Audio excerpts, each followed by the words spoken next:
Jean Taijun staggered, blood flowing out from the corners of her mouth, expression ashen.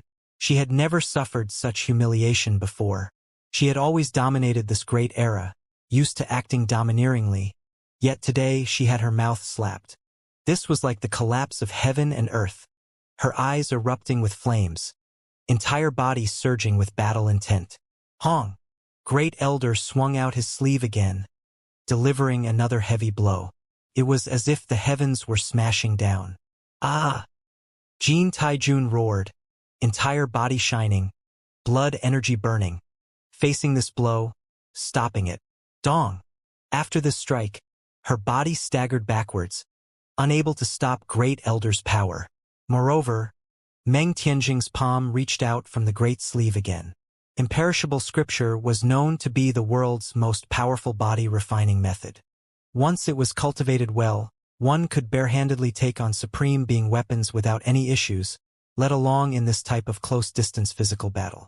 Meng Tianjing's palm descended, golden light dazzling, 5 fingers all becoming golden-colored. With a pong noise, Jean Taijun's precious technique barriers were all broken. Pa! Moreover, this time, it was another slap, striking firmly on Jean Taijun's face, making blood flow out continuously from the corners of her lips. If it was a normal person, their face would have long turned into bloody mist. However, Jean Taijun was a supreme being after all.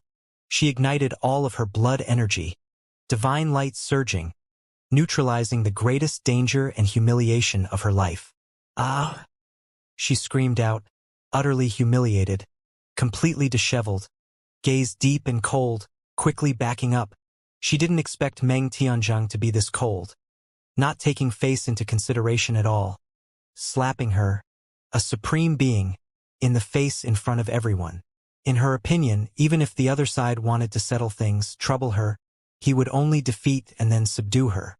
However, Immortal Wang and others were here, so she should be fine in the end. Who would have expected Meng Tianjung would erupt with such great killing intent, immediately striking her face, not giving her status as a supreme being any respect. She knew that after this event, even if she was a supreme being, she would be thoroughly discredited, truly losing great dignity. When had there ever been a supreme being who was slapped in the face? Jean Taijun's screams were terrifying. If she let it spread, many cultivators nearby would explode, bodies and souls erased. After all, this was the power at the peak of the mortal Tao. Fortunately, there were other supreme beings here. With a raise of their hands, divine multicolored light appeared, producing sky-covering barriers, stopping those sound waves. Everyone was dumbstruck. This was a supreme being, yet she was being struck in the face. They were all stupefied, incredibly shocked. Everyone simply refused to believe that the supreme being set up on high would also fall to this state, powerfully struck like this by another. Jean family's people's faces were deathly pale. Their most powerful backing, Jean Taijun, was treated like this by Meng Tianjung. So what kind of temper did they dare show? Du family, Pishio, and other great clans were also all alarmed, horrified. Their clans didn't have supreme beings. If they were dealt with, they would end up even worse than Jean family. The eyes of the group of youngsters were all dazzling, all of them really wanting to cheer loudly. This was especially the case for the heavenly horned ant. If not for Chong Gongyan holding him down, he would have long screamed out, loudly mock Jean Taijun, because he really felt too overjoyed. Qing Yi, 10-crown king, and the others also felt a refreshing feeling. When they saw the supreme being Jean Taijun being properly dealt with by Great Elder, they felt much better. The little rabbit held her mouth tightly, or else she might just scream out in excitement, and then curse that old hag a few times. As for the others, the pro-war faction's feelings of sullenness had disappeared. Right now, their mouths were opened, really not knowing what to say. They wanted to say that this made them overjoyed, but they also felt a bit of worry.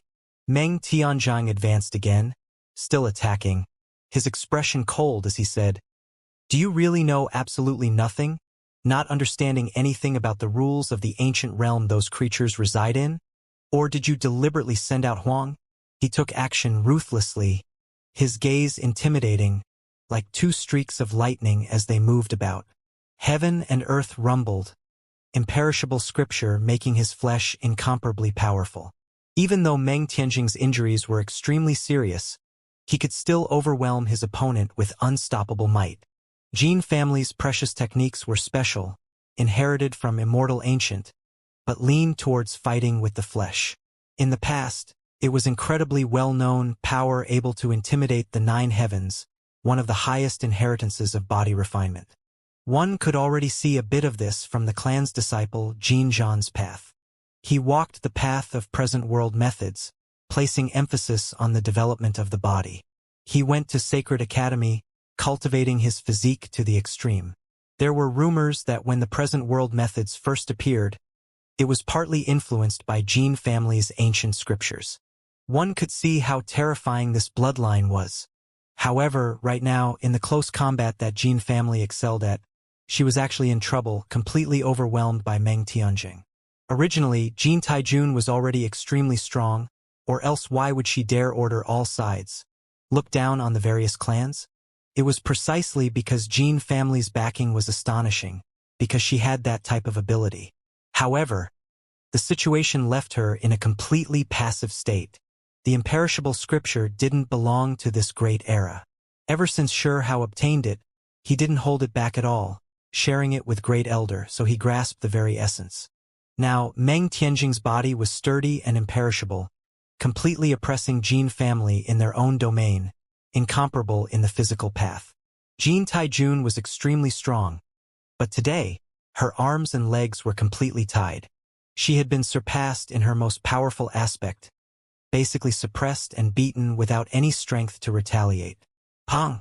Sure enough, when they exchanged blows again, after just a dozen or so moves, she was struck until blood flowed out from the corners of her lips again.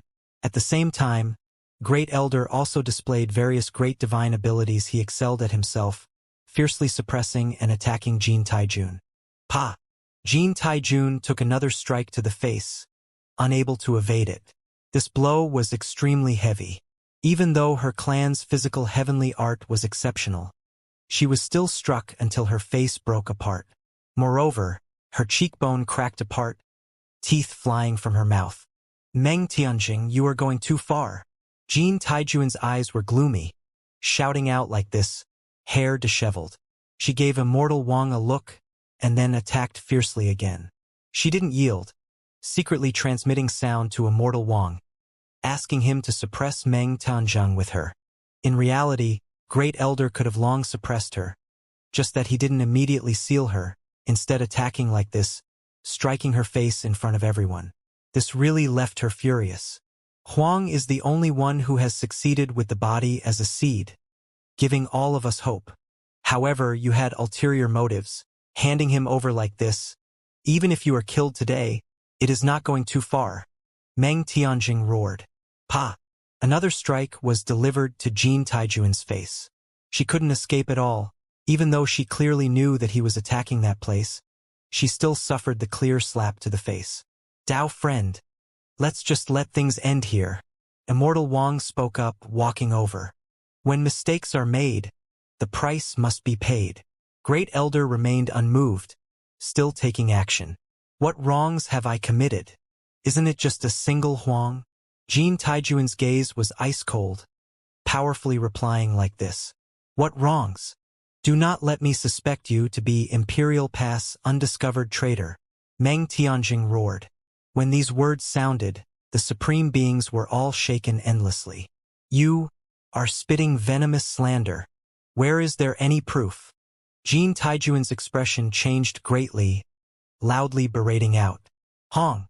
At this time, Meng Tianjing completely erupted, his aura becoming even more powerful, not like a wounded person at all, suppressing Jin Taijun to the point of near collapse.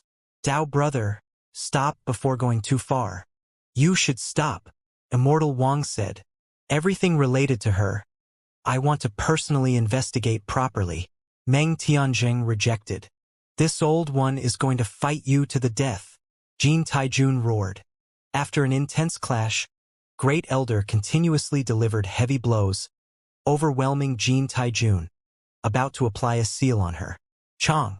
At this moment, Immortal Wang took action, moreover immediately using the chaos-calming art. This was a world-shaking exceptional method, known to be one of the 3 greatest sword arts. The offensive power powerful beyond compare, unmatched under the heavens. As for the other 2 sword arts, they have pretty much all been lost in inheritance. If there are any, they are still damaged methods. Chaos-calming art, back then, in the mid-phase of Immortal Ancient, it had displayed extraordinary brilliance. There were matchless experts who used this to force back the foreign great army, intimidate the world. A sword core shot out from the space between Immortal Wang's brows. It was extremely small, only the length of a palm, entirely pitch black as if carved from ink, releasing dark light. It was extremely terrifying. This was a primordial spirit sword core, an extreme method for cultivating the primordial spirit, tempering it, turning it into an unstoppable sword core. Could cut down devils, kill immortals. In Immortal Ancient times, it had shocked all under heaven. Zhang! Sword cries sounded. That sword core pressed forward. This time, Meng Tianjing's expression became a bit more serious.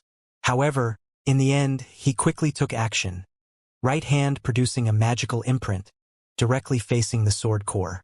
This made Immortal Wang's eyes rapidly contract, becoming extremely shocked. It was because Meng Tianjing's method of fighting was completely different from before. In the past, he wouldn't face it head-on like this. Dang! Meng Tianjing's fingers struck out, striking the sword core. Moreover, during this process, he even pressed forward, no longer holding back, completely taking action. Pa. Right at that moment, he suppressed Jin Taijun, practically sealing her. Then, he repeatedly took action, delivering powerful slaps, the noise extremely loud. Pooh! It was difficult for Jin Taijun's body to move, basically half-sealed. She opened her mouth, coughing out blood, teeth all falling out. In that moment, Great Elder directly delivered 36 slaps in one breath, leaving everyone so shocked their eyes almost popped out, feeling that this was inconceivable. Everyone knew that Jin Taijun would never have the face to behave ostentatiously again. Being dealt with in front of everyone like this, pa sounds coming from her mouth, what dignity did she have left to order them around? Chong! The primordial sword core shone, the colors becoming brilliant and varied, increasingly terrifying. Immortal Wang was indeed powerful. He attacked again, activating that sword core. Dang! Great Elder still only condensed a fist imprint, directly smashing into that sword core, the noise deafening, not feeling any fear. One cultivated the body to the extreme, the other primordial spirit unmatched, both of them exceptional experts. Wang family's expressions changed, feeling great worry. It is best if we end things here. Elder Qingmu walked up, advising everyone against this. Immortal Wang put away the sword core, not pressing the issue. No matter what, Jin Taijun has to be sealed. I am going to interrogate her, Great Elder said. He declared that this had to be fully investigated. Imperial Past Trader had to be rooted out. Pa! After suffering one final slap, Jin Taijun's entire body flew out, smashing into a city wall. Then, she fell down, this time no longer able to move again. It was because her injuries were unimaginably serious. Moreover, she was now sealed. In addition, a portion of her original body appeared. Golden bone horns revealed on her head, complex patterns extending from her forehead. Who is willing to interrogate her together with me? Meng Tianjing spoke up, asking. Smoke rose from the great desert, the river long, setting sun round. A bronze prison carriage was slowly pulled along by vicious beasts, the 2 metal wheels leaving behind heavy track marks on the golden desert, leaving desolate border. The setting sun fell, striking like blood, dyeing half the sky red. The great desert was seemingly endless, vast, and boundless. Smoke rose into the clouds. From the distance, one could see a great river cutting across the ancient battlefield, roaring towards the distance. This was originally a magnificent scene, but today, for sure how, it was a bit desolate and sorrowful. He became a prisoner, trapped within the bronze war chariot, chains wrapped around his body, hands and feet bound under fetters and handcuffs. The iron chains were extremely thick, flickering with ice-cold radiance, carrying cold air. Only his head was exposed out of the prisoner chariot, entire body trapped within the carriage, unable to move at all. These were the stocks and chains personally arranged by a supreme being. There was a black expanse all around him, all of them foreign creatures, the great army densely packed. However, all of the creatures were extremely quiet, not one speaking, creating an extremely oppressed atmosphere. This time they were defeated, supreme beings dying in battle, an emperor clan individual captured. This was an unprecedented great defeat. Every single person had their mouth shut, rarely speaking. Along the way, only the noise of ice-cold metal armor could be heard. The ka-cha noises extremely clear, and also extremely cold, appearing even more oppressive and difficult to endure. The great army passed through heaven abyss, crossing the great desert. Suddenly, the troops stopped moving because several great figures towered before them. Not moving at all, like demonic sovereigns who had existed as long as the world itself. Primal chaos surged, covering them, these figures impossible to see clearly. This was especially the case with the altar there. As tall as heaven, grand and majestic. This was brought over here. This type of ancient and majestic altar didn't exist here before. On that altar, it was extremely indistinct and illusory. There were ancient creatures seated on top. One could vaguely see time fragments rush into the air, a narrow river of time flowing past. It was quite strange and hazy, impossible to see just how many there were. They were like fossils, not moving at all. There were some who could make out one or two of them, inwardly sensing that they are identical to the clay sculptures consecrated within their sides' ancient temples. We pay our respects to the undying kings. Almost at the same time, there were others who cried out, and then all of the soldiers knelt on the ground, sincerely kneeling and bowing. Even those barbarian beasts, vicious birds, and other mounts all kowtowed, carrying great reverence, displaying great respect, no one daring to do things half-heartedly. Only a single Huang, locked up in the prison carriage, didn't move, still standing in the bronze chariot. Only when someone on the altar released a slight end did the great army get up, stand again. It was as if they were facing heaven itself, like ants gazing upon a giant dragon in the starry sky. They weren't of the same level of existence, no way of knowing what the creatures of that world were like, how powerful they were. All of you withdraw. Right at this time, one of the tall figures standing below the altar spoke, ordering this great army. Everyone trembled, because those creatures were all undying existences. They released an incomparable aura, but right now, they were surrounded by primal chaos. Their true bodies couldn't be seen. The great army's discipline was strict. When they heard the order, they all got up, withdrawing further into the distance. Not long afterwards, everyone felt a great pressure. Their hearts about to stop beating, breathing difficult, primordial spirit about to crack apart. What happened? Many people were confused. Oh! Suddenly, a great roar sounded from that altar. Moreover, several large hands struck out together, smashing towards heaven abyss in the back, fierce and incomparable, powerful to the point of making people tremble. Everyone was stupefied. The undying kings were taking action, moreover going all out. In their surroundings, hundreds to over 1,000 great banners emerged from the ground, fluttering about. Otherwise, forget about them, even the starry sky would collapse. When the undying kings roared, heaven and earth faded away, all things forcibly disintegrating, entering the afterlife. Then, great banners fluttered about, increased to over 10,000 in number. They filled the skies, protecting the endless army below, all of them producing great Tao patterns. On that altar, there were terrifying sound waves that rippled outwards, several hands that struck the deep and boundless heaven abyss, as if they were going to tear it to shreds, strike through it.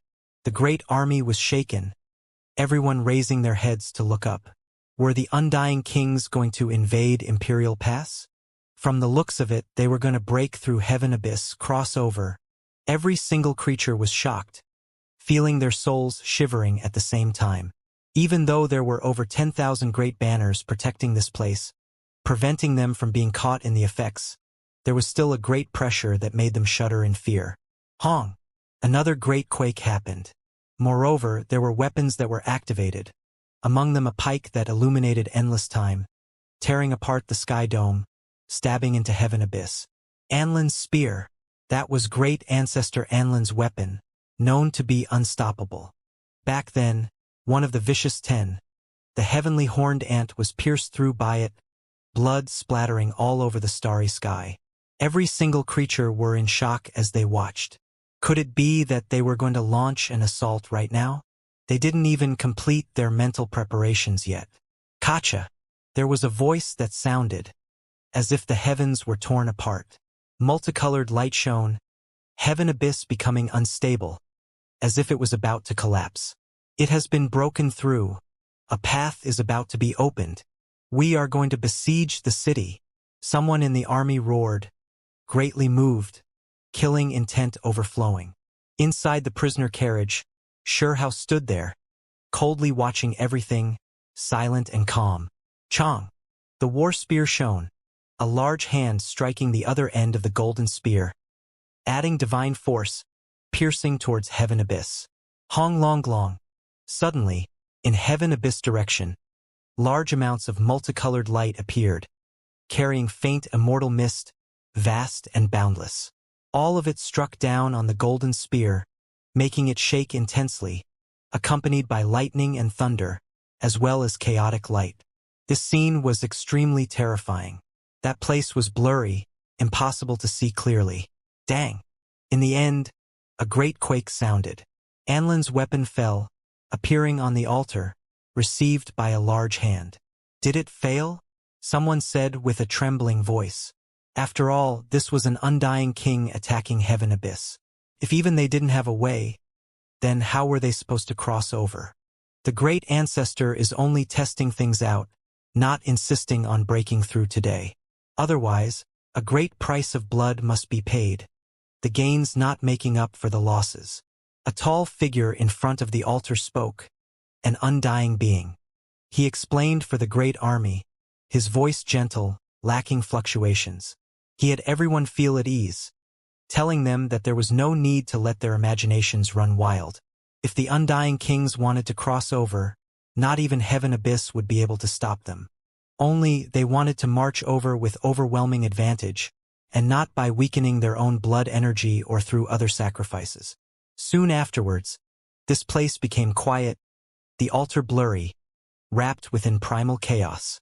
No one could see the scenes there clearly. There was no longer any sound. The undying kings no longer took action. Dong! Suddenly, a muffled sound rang from the underground depths, accompanied by rising mist. Dong! Then, another great noise sounded, as if giants were walking, shaking up the entire great desert, approaching from the distance. Everyone was stupefied. The undying existences were here. Who dared act rudely? Could it be that someone from Imperial Pass moved, slaughtered their way over? This didn't seem too realistic. Everyone, back up! An undying being ordered, having them stay far away from the altar, not allowing them to approach. The great army moved, experts from all clans carrying expressions of confusion. Just what kind of creatures were these, for the undying being's expressions to become so serious? Then, the most shocking thing was that on the altar, there was an ancient ancestor gesturing with his hand, having the other unmatched beings also back up, leave that place. Every single creature was horrified. Was an immeasurable enemy approaching? Hong! Suddenly, a streak of dark light appeared, arriving from the other end of the great desert, as if a great black sun rose from the horizon, carrying sea-like fluctuations. Everyone was shocked. What was that? Before the undying kings, what other existences dared put on airs, create a disturbance? Then, the black path released dark light, turning into a passage, connecting from the limits of the world. It was full of a strange and ominous aura. It was to the extent where there was an intimidating death aura. Black mist surged, appearing in the surrounding, as if Judgment Day had arrived. The world became quiet, as if the netherworld was connected to this world, about to overturn the great universe. Who is that? This was what everyone was wondering. To dare display boundless might before the undying kings, this individual was definitely extraordinary. Black mist spread. That great path shining with dark light trembled. And then everyone saw a great scene, seeing just what exactly it was that was arriving from the limits of the world. It was a grave, extremely massive, towering on the edge of the great earth. Where did this great path formed from dark light come from? A giant grave towered in the limits of heaven and earth, extremely tall and lofty, reaching into the clouds. It was dark red in color, the soil as if previously soaked in blood. This was extremely strange and also extremely shocking. It was actually a great grave that appeared in this world. Moreover, there was a passage that extended out from it, connecting to this place. What did it want to do? Everyone looked in this direction, every single one of their hearts pounding, feeling a type of indescribable oppressed feeling, as if their souls were being reaped. This was still the result of the 10,000 banners sealing this place. Otherwise, everyone wouldn't dare believe how terrifying the pressure from that great grave was. This is the grave mounds of undead knights? Someone said with a low voice, coming to this conclusion. In reality, there weren't many from the foreign side who knew about burial nights, the 9 heavens 10 earths knowing even less, not many at all. Inside the copper prison, Howe's pupils rapidly contracted. He watched carefully, still remaining silent. It was because he only learned about undead knights not long ago too, knowing that these creatures existed. Before that, he had never come into contact with them before. Now, a great grave appeared before them, as if it was located in the endless past. Primal chaos surged, black mist curling about, truly a frightening scene. When facing it, it was as if one was looking at the entrance into hell, souls even sinking, about to be sucked in. Hong! Heaven and earth trembled. The great grave shook. A crack appeared, pitch black like ink, as if it was connected to the most terrifying abyss. At the same time, all types of miraculous scenes appeared in that direction. For example, a sea of corpses, an endless sea of blood surging, extending past the gloomy grave regions. In the end, everything disappeared, only an ancient land remaining. Ancient tombs were everywhere, weeds overgrown, extremely overcast. There was a large grave at the center that was the most striking. Burial region. Everyone realized what this was. Things were now much more troublesome. This great grave didn't appear from the great desert, but rather from the far-off burial region. However, it now clearly appeared who knew how many tens of thousands of li out, moreover producing a path. What was it trying to do? Was it trying to stop the undying kings? Forget about the great army. Even the undying beings were shocked. At their level, these individuals naturally knew about that ancient land. This was a place with just too many strange and terrifying things. In the past, there were foreign cultivators who dug up a mysterious great grave in burial region, which led to many clans being wiped out. These were extremely powerful king clans, yet their ancestral lands were turned into scorched earth, bones everywhere. It was precisely because of that frightening event that the foreign higher levels truly understood how terrifying burial region was. From then on, even though they really wanted to know the secrets of what happened several great eras ago, understand whether there were creatures of even higher levels, they became incredibly cautious, controlling themselves. Right at this time, a rusted bronze carriage drove over along the dark light path, pulled by 8 giant Pegasi with rotten wings. There were still descendants of Pegasi in this world, but their bloodlines weren't pure. True unmatched Pegasi had practically gone extinct. They were one of the best mounts. Now, 8 exceptionally robust, but ones whose flesh carried rotting auras pulled the bronze chariot over, bringing with it an underworld aura. Hong Long Long. The 8 Pegasi moved faster and faster. Eventually, the brilliance they released surpassed lightning. As they pulled the bronze carriage, rumbling noises like thunder sounded. Something shocking happened. The rotting smell from the Pegasi's bodies became weaker, their fur starting to shine. At the same time, their rotting wings also began to change, displaying vitality. Eventually, the 8 large Pegasi's fur became glossy like satin, extremely heroic looking. Their bodies produced dragon scales. The feathers on their backs released electricity, creating pi-pa sounds, starting to move about. They really were as fast as lightning, stirring on electricity as they arrived. Everyone became stupefied because the 8 Pegasi revived. They were large and powerful, extremely heroic, all of them wanting these as their mounts. There were some that were scarlet red like blood lightning, some releasing purple lightning, purple energy rising from the east, surrounding its body, some golden, resplendent like a blazing sun, miraculous and incomparable, some entirely pitch black, dark light surging. 8 horse diagrams Pegasus. Someone cried out in alarm. The foreign cultivators were clearly extremely shocked, because they dug up some information from burial region's outer areas. There were some stone engravings that had 8 special Pegasi, identical to what they were seeing themselves now.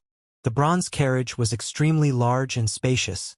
Seated on the cart shaft was a dried corpse, shriveled and petite. As they arrived, it also underwent a transformation.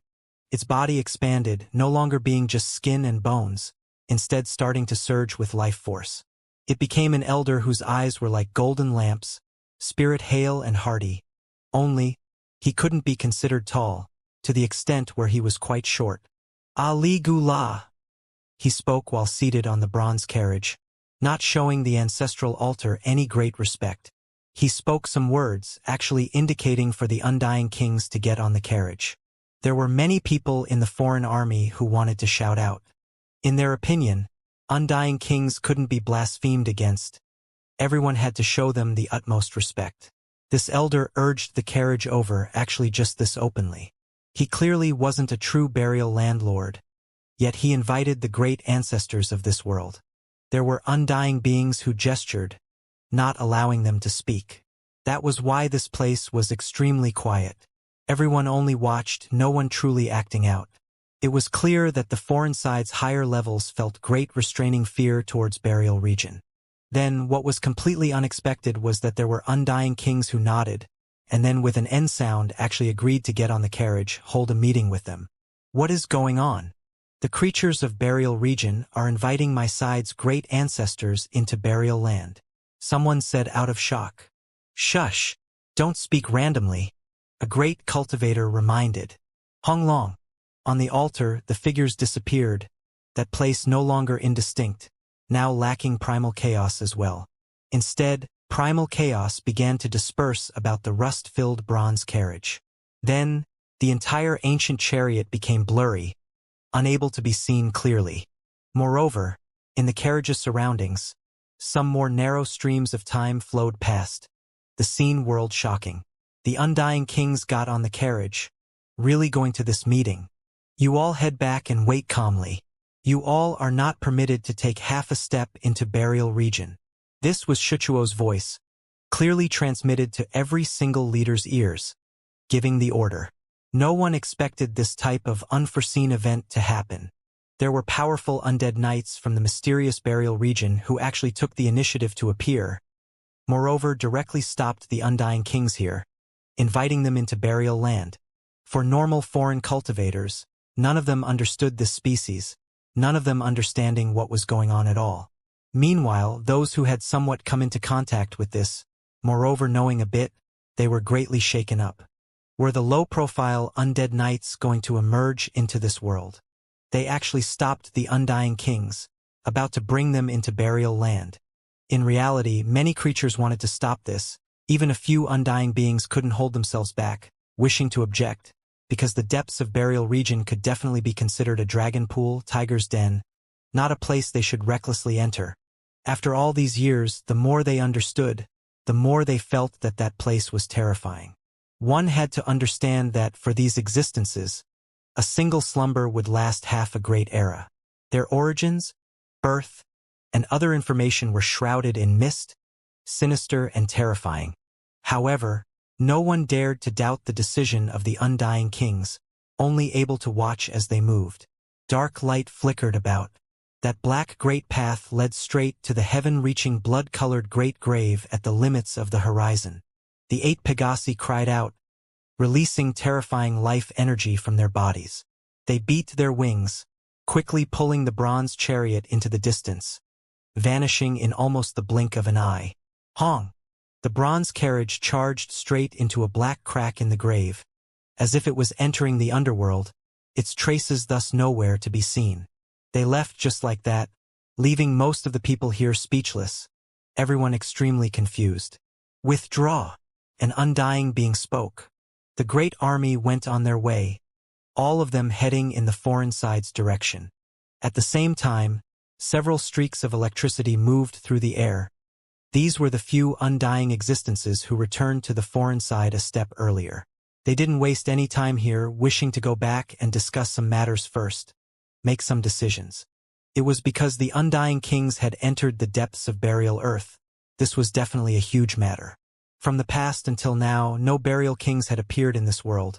Yet today they made this type of display, wishing to meet Anlin, Shuchuo, and the others. What exactly was going on in burial earth? Are great changes about to happen? Inside Imperial Pass, someone said quietly, obtaining secret intelligence, coming to this type of opinion after seeing the present situation. Outside Desolate Border, the foreign great army also had some people who frowned, feeling like the situation was now complicated. This really was an eventful period. At the limits of the great desert, a lush forest appeared. Those ancient trees were extremely giant, some of them alone, like great mountains towering into the clouds. Hao didn't say a single word. He was locked up in the prisoner carriage, unable to even turn around, only able to see before him, follow them into the other side. They passed through the forest, crossing some ancient mountain regions, passed by some place rich with chaotic energy. Finally, they entered a brand new world. Goodbye, Imperial Pass. Goodbye, old land. For Hao, he was leaving the great world he was born in, now entering the other side as a prisoner alone. Hong. After entering this ancient land, he clearly sensed that something was different, as if there were large streaks of lightning digging into his body, shaking up every part of his body. Moreover, even his blood was rumbling, as if about to boil. These were Tao laws, perfect, flawless great Tao. It descended from the heavens above. For him, this was like being tempered by a hammer. The perfect great Tao natural laws, powerful heavens will cut into Hao's body like blades, making all of his joints release loud noises, his blood surge. This was a great transformation. It came suddenly, making Hao feel as if he was crushed by a great mountain, also as if a blade cut into the very depths of his sea of consciousness. However, in just an instant he quickly recovered. Now, he knew that the 9 heavens were deficient, that world previously beaten into ruins, great Tao incomplete, comparatively flawed for cultivators, their paths ultimately imperfect. Just now, after entering the foreign side, he deeply sensed this, feeling more and more like this realm was extremely important, just the environment alone much better than the 9 heavens 10 earths. If not for him being a prisoner, perhaps he could experience a great opportunity here. It was because if he wasn't restricted, he could reforge his true self, temper his soul, solidify his original Tao fruit. There has always been a type of saying that when one cultivated in the 9 heavens 10 earths, unless they exceeded the limits of every single cultivation realm, there will always be flaws, that it wouldn't be all that perfect. The path Hao took, what he accomplished exceeded the cultivation realms, always surpassing the peak, which was why he was able to possess unmatched terrifying strength in the same level. Of course, this was also related to his body as a seed path, which was why he didn't rely on the great world too much. The rest of this trip was extremely quiet, the foreign great army remaining silent, not many speaking up. It was because even the supreme beings frowned. Now that the undying kings entered burial region, who knew what would happen? Increase speed, someone shouted. Immediately, the powerful army crossed the plains. Suddenly, Hao felt a familiar aura. He revealed a strange expression. Did he really come here before? Back then, when he was entering the 9 heavens from the 3000 province to join Heavenly Deity Institution, he had previously taken a path in Imperial Pass, but ended up falling behind and going missing. Back then, there had been a great cauldron that released source energy which opened up the void, sending him into a strange ancient land, allowing him to see communities that were just like the 9 heavens there. This is the place. I've come here again. Great waves stirred within Xianxia, exceptionally shocked. This was outside desolate border after all, belonging to a part of the other side. On the field there was a giant transport formation. Everyone stepped on it, and then the foreign experts operated the formation together, activating it. Hong! Chaotic light rushed into the heavens. Boundless, undying mist released. The shockwaves the great formation released were just too intense. This was a formation operated by several supreme beings. Every one of them chanted a mysterious incantation. Only through working together could they open up this ancient formation.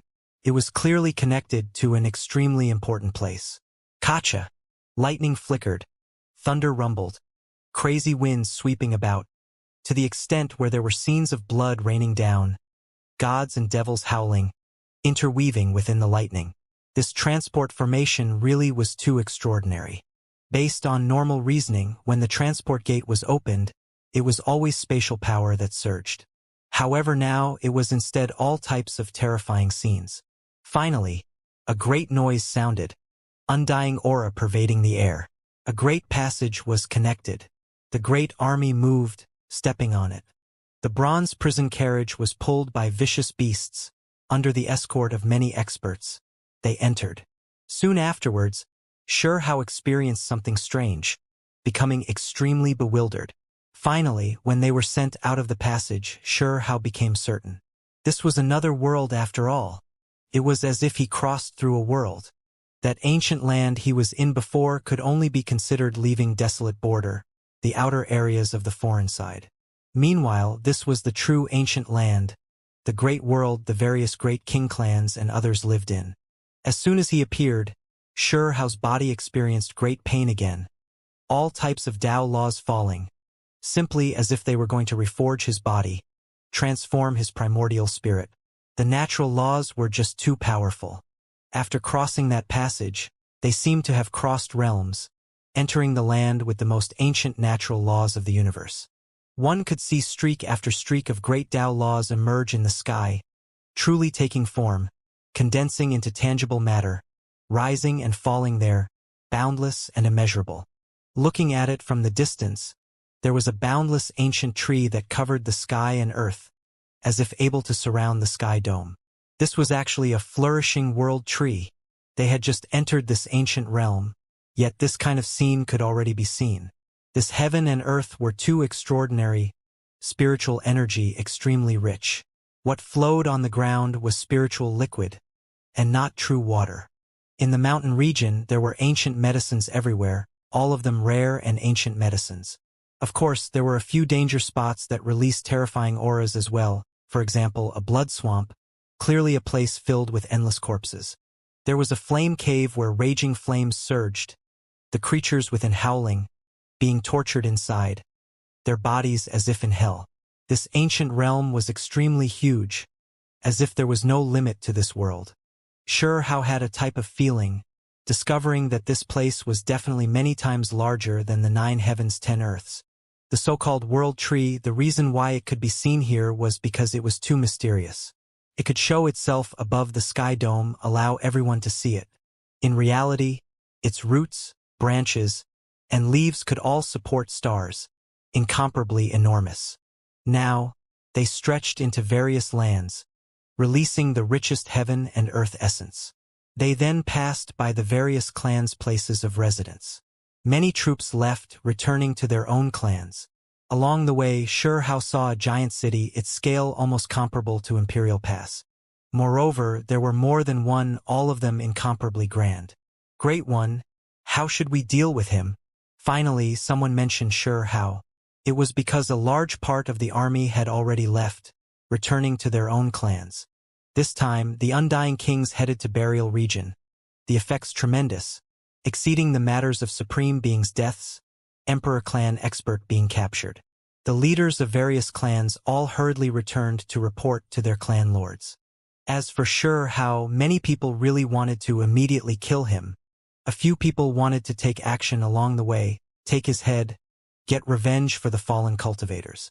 However, when they considered that he was someone the Emperor clans wanted, someone they brought back for the higher levels, normal cultivators didn't truly dare take his life. It was because they felt that this youngster wasn't simple. The great figures paid close attention to him, so if they really killed him, it would be hard to justify themselves. Even the supreme beings hesitated. How were they supposed to deal with him? We ought to hang him on the city gates to let all the clans know that we captured a vicious being, that we can make an offering to the ancient heroic spirits. Someone said. It was because during these days, Huang had killed just too many, wiping out several thousand foreign cultivators alone. Self-release realm cultivators over 100. If we hang him on the city wall, I fear that some might not be able to hold back and kill him, someone said quietly. However, the experts from various clans all wished to torment Xianxia. He killed too many people. If they let him off easily, then it would be showing him too much kindness. Before the higher levels make their decision, it's best if we don't act rashly. A great figure spoke up. It was because he really was quite worried, fearing that he might touch upon some taboo. This time they tested out Imperial Pass, sending out a great army, yet came back in great defeat. Supreme beings killed, Emperor clan expert captured. Their only result was bringing back Huang. Throw him into Blackwater prison. Just keep him alive. Nothing else matters. Finally, a great figure came to this decision. They believed that as long as Xianxia was still alive, then they would be able to justify themselves. It was because no matter how great the injuries they inflicted, the undying level existences could still treat him. This was a giant city, one of the foreign side's 10 great cities. Meanwhile, in the ancient city's underground depths, there was an extremely secure heavenly prison that had existed for as long as several great eras, existing since ancient times. The bronze prison carriage was opened, but Xianxia was still completely bound, the thick metal chains winding about his body. He was shoved along, detained in the heavenly prison. This place was extremely dark and damp, no sunlight year-round. As soon as he entered, there were waves of roaring voices, the voices loud and ear-splitting. One could see unnamed species locked within prisons one after another, all of them extremely strong. Comparatively speaking, Xianxia at the self-severing realm could be considered to be the cultivator with the lowest cultivation level here. However, he was still dealt with seriously. With his cultivation level, just throwing him into any random prison should be fine, because using this type of prison to lock a small cultivator like him up really was a bit of a waste. Xianxia was brought deeper and deeper, eventually actually entering Blackwater prison's deepest region. Sent into the sturdiest cell that was used to detain the most powerful and the greatest figures from ancient times. As they went deeper, this place became more and more quiet. There were no more roaring sounds, instead becoming extremely quiet. It was as if there was nobody here, no imprisoned creatures. Guangdong. Prison door was pushed open. With a pung sound, Xianxia was thrown inside, his body slamming into a stone wall, and then it slid down. Brat. You should properly reflect upon yourself. Slowly chew on the feeling of death, someone shouted. Xianxia didn't say anything. Ever since he entered the foreign side, he had always remained silent, not wishing to say anything. He looked at his surroundings. The cell was extremely large, adjacent to another heavenly cage. Even though there were strange stone pillars and blue-colored divine steel separating them, he could still see it clearly. Of course, apart from this, the cage had a layer of faint dark light around it, the radiance a bit translucent. This was where the root of the seal laid. It was rumored to be eternally unbreakable. Whoever touched it would be slowly refined away. Xianxia revealed an expression of alarm. It was because precisely in the deepest cage next to his was a corpse hanging from that metal pillar, not moving at all, withered and cold. What do you all think? Has this guy died yet or not? There were people muttering, looking at this corpse, clearly rather frightened. More than a great era has passed already, yet he hasn't budged an inch. I reckon he should be long dead by now, right? Another person replied. That heavenly cage was extremely dim, lacking even a trace of life force, deathly still. Even after more than a great era had passed, it still never released a single sound or movement. Even now, the heavenly prison's cultivators would still examine this ancient cage from time to time, because the person who was locked up within was just too important, rumored to have tremendous origins. In their opinion, this person ought to have died a long time ago. After endless years passed, he was always hung on the blood-colored divine metal pillar, never budging. Could he even still revive? It was all because he was too extraordinary. Even if there was only a tiny chance of him still being alive, they still had to carefully look after his cell, couldn't allow for the slightest bit of a slip-up. Sure How also revealed a strange expression. He stood up in his cell, calmly looking at the other side. That person's clothing was entirely different from this world's. Extremely old-fashioned, carrying dark bloodstains. However, the blood on his body had already dried, considered dead blood, a black-red color. Only on the ground, in a pool, was there a bit of dark red color, a bit of blood that hadn't dried up yet, actually still carrying wisps of primal chaos mist, as well as lightning radiance. Only, if one carefully examined it, then they would find nothing, that place even more so resembling a reflection of the scenes left from the past. It was clear and easy to see that his blood was extraordinary. Even though it was already dead blood, there were still wisps of chaotic energy. He definitely had world-shocking origins. The foreign people all carried great fear when facing him, not willing to approach that prison. They were fully aware that he might have died a great era ago, but they still shivered inwardly, not wishing to be caught in his aura. In summary, this creature was extremely miserable, hung from the iron pillar using its own gray long hair, moreover wrapping around his neck like a hanged person, in a truly terrible state. His true appearance couldn't be seen, body skinny, dried up and cold. Based on normal reasoning, this was a corpse that should have been dead for more than a great era. Huang, you can slowly enjoy yourself here. Don't overrate yourself too much. In here, you are nothing. I've lost count of how many heaven-warping geniuses are locked in here. Some of them were extremely stunning. But in the end, what happened to them? They all turned to dust. One of them said, "This prison has heaven-warping figures who committed great wrongs in my side. Perhaps we can arrange for Huang to live in the same cells as them, have them properly interact with each other." A creature said with a smile. Only, it was a bit cold, giving one a sinister and dark feeling, cold shivers running through their bodies. Forget it, he'll be beaten until he is crippled, tortured beyond recognition, possibly even die. When that time comes, we won't be able to explain ourselves. Whether or not he can even survive in this prison is up for debate. Someone said in opposition. They were about to leave. In their opinion, keeping a self-severing realm cultivator locked up here was too much of a waste, not worth going so far. Just activate a few seals of this prison, or else he'll turn into a pool of blood, body and soul wiped out. Before leaving, one of them said. Moreover, this was what they did as well. When they activated the ancient prison, the sealing force was limited to the lowest level. An extremely faint layer of dark light rose, surrounding this prison. Inside the giant prison, the lowest level creatures who were locked here were always at the self-release realm, moreover extremely few in number. The sealing force was too powerful. Those whose cultivation levels were too low wouldn't be able to endure it. Soon afterwards, sure how experienced why this place was terrifying. When the extremely weak dark light appeared, the entire prison immediately became full of energy, the coldness bone-penetrating. His body was squeezed, a formless power appearing, about to tear him apart. The most terrifying thing was that as time went on, the prison became damp, dark dewdrops appearing, trickling down the walls.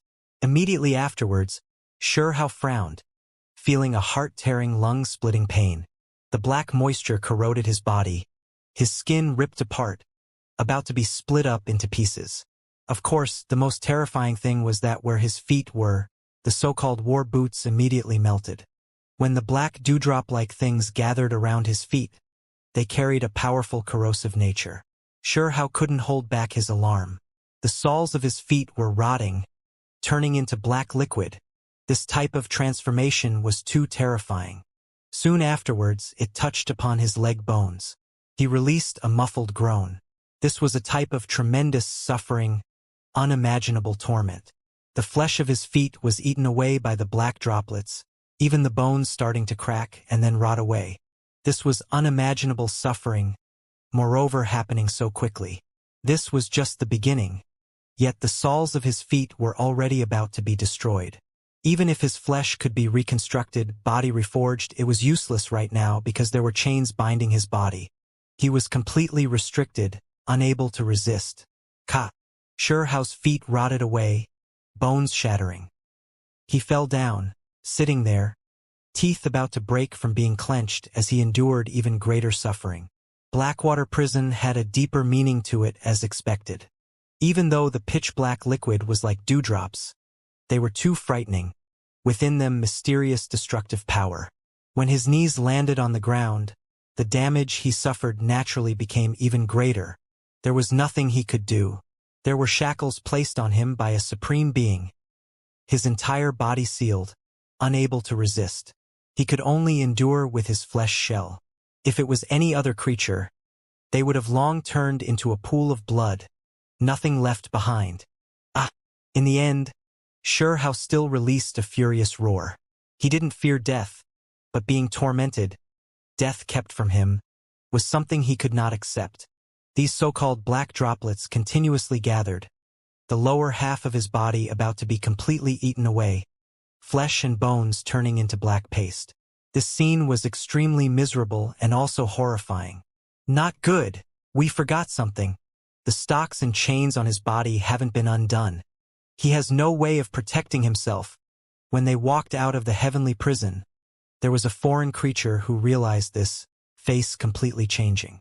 It was because even the most outstanding individuals of the self-release realm, if their bodies were restricted, thrown into the prison, they would quickly turn into a pool of black blood, not even bones remaining. Hurry! There were people who rushed into the great prison. It was purposely forgotten, right? Otherwise, letting him die like this will provoke a huge disaster. The higher-level figures want him alive. Outside the heavenly prison, someone said. Regardless of whether it was intentional or not, it happened. So, several creatures hurried here, looking inside the prison. He is this strong? Someone revealed a strange expression. It was because Huang was still alive, only half his body rotting away, not dying yet. His flesh is even stronger than outstanding self-release realm individuals? This was what they were all wondering. We don't have to be in that much of a rush to save him then. We can even take our time asking the Supreme Being to come undo the shackles. One of them said coldly. They planned to continue tormenting Sherhao. However, there were still people scared that something really bad might happen, so they still opened Sherhao's prison, brought him out. Then, they invited a Supreme Being to undo the restrictions on Sherhao's body, remove the chains, and then they threw him back into the prison. Pong! This time, he was thrown inside heavily, his body smashing into the prison wall, the noise ear-splitting. Blood flowed from the corners of Sherhao's lips, but he still didn't utter any noise. Have fun! This time, they completely left. Hong! Sherhao's entire body shone, his injured body quickly recovering. Then he sat in midair, leaving the damp surface. His blood boiled, divine force surging, quickly restoring his physical body. His legs and soles grew back, flesh reappearing. Pai-pa noises sounded, as if beans were being fried. Sherhao felt as if his entire body had been tempered 1,000 times over. His lower limbs that were recreated feeling as if they had become even stronger, possessing a wave of mysterious power. Complete great Tao. Perfect heaven and earth natural laws. Sherhao's pupils shone. He sensed that this might be a great opportunity. In the other side, he could reforge his true body, refine his primordial spirit. The Blackwater prison had a demonic nature. Even if Sherhao floated in midair, the black liquid could still gather again, unable to be freed from. It would corrode his body again.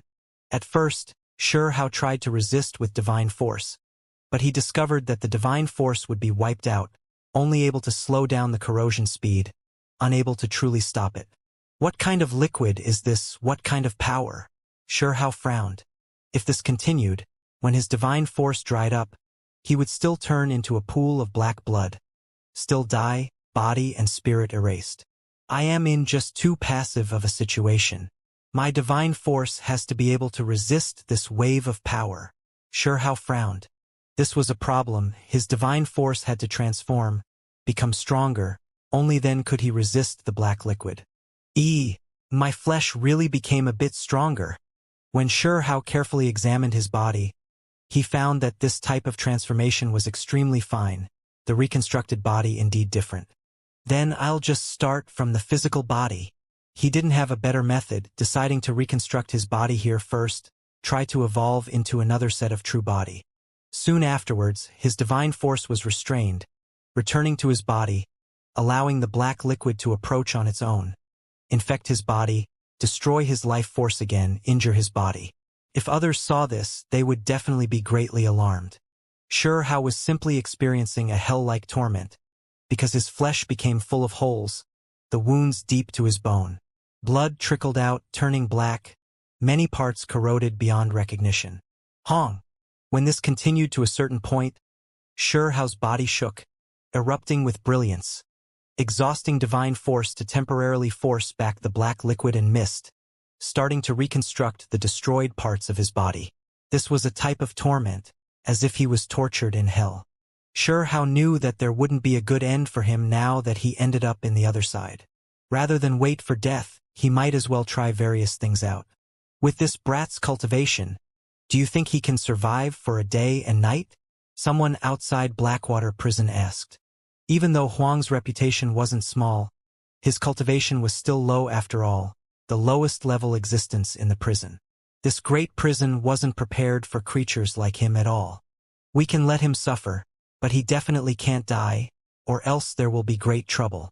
An expert who supervised this prison said, preparing to take a look after some time. After 16 hours, they couldn't sit still anymore, heading towards the prison depths to see how Shurhao was doing. Even though they really wanted to torture Huang to death, they didn't dare, fearing the wrath of the higher levels, that they would all be dealt with. He was a lower-level cultivator after all, unable to compare to creatures of other cultivation realms, already about to die. It is good that we came. When they saw Shurhao's current appearance, one of them released a breath of relief. In that prison, Shurhao's flesh melted, black corrupted blood on the ground, about to turn into a skeleton. He was sitting in midair in a terrible state. As for his inner organs and other parts, they all rotted away, the scene miserable, extremely frightening. His cultivation is still low after all, even if his reputation is great. His true strength is just this. He can't defy the heavens. Another person said. However, when their words just ended, an expanse of brilliant multicolored light surged, illuminating the entire prison, scattering the black droplets. Huang's flesh slowly regrew, his inner organs and other parts reconstructed, becoming a bit sparkling. Apart from this, there was a divine flame burning, incomparably resplendent, surrounding him like a divine halo. His flesh regrew, becoming even stronger and more vigorous. The creatures outside the prison immediately became stupefied. Their pupils rapidly contracted. This far exceeded their expectations. How could a self-severing realm cultivator be this resilient? He is reconstructing his true self, tempering his own existence, wishing to transform into an even more powerful set of body? He really is arrogant. What kind of place does he think this is? Someone said coldly. In their opinion, Huang was indeed extraordinary. This wasn't a performance a self-severing realm creature should be exhibiting. Is he trying to defy the heavens? He's trying to turn this prison into a place of self-sharpening. Another person said coldly, expression not all that good. In their opinion, it seemed like Huang was issuing a challenge. In reality, Shurhao was completely unaware, currently immersed in his own world of suffering. Imperial past natural laws are incomplete, the great Tao lacking. Perhaps he can obtain tremendous benefits now that he came to our world. One of them said, wishing to stop this, destroy Shurhao's transformation process. There is no need. Even if he stopped it this time, he is still in my realm. As long as he is still alive, he will still be slowly refined away. Just let him continue as he wishes. Another person stopped, moreover making them all leave. Why? One of the experts didn't understand, really not wishing to let Huang do as he wished. This youngster is a bit strange. Could even be said that his performance is quite heaven-defying. This type of aptitude might be able to draw the attention of the corpse next to him. You are saying that the old monster who has died for more than a great era might revive, cherish his talent? Another person asked in shock. I am just wishing that this is the case, to make that old monster recover his sentience, pass on his methods. Only, this really isn't that realistic, the one who spoke before said with a sigh. They nodded.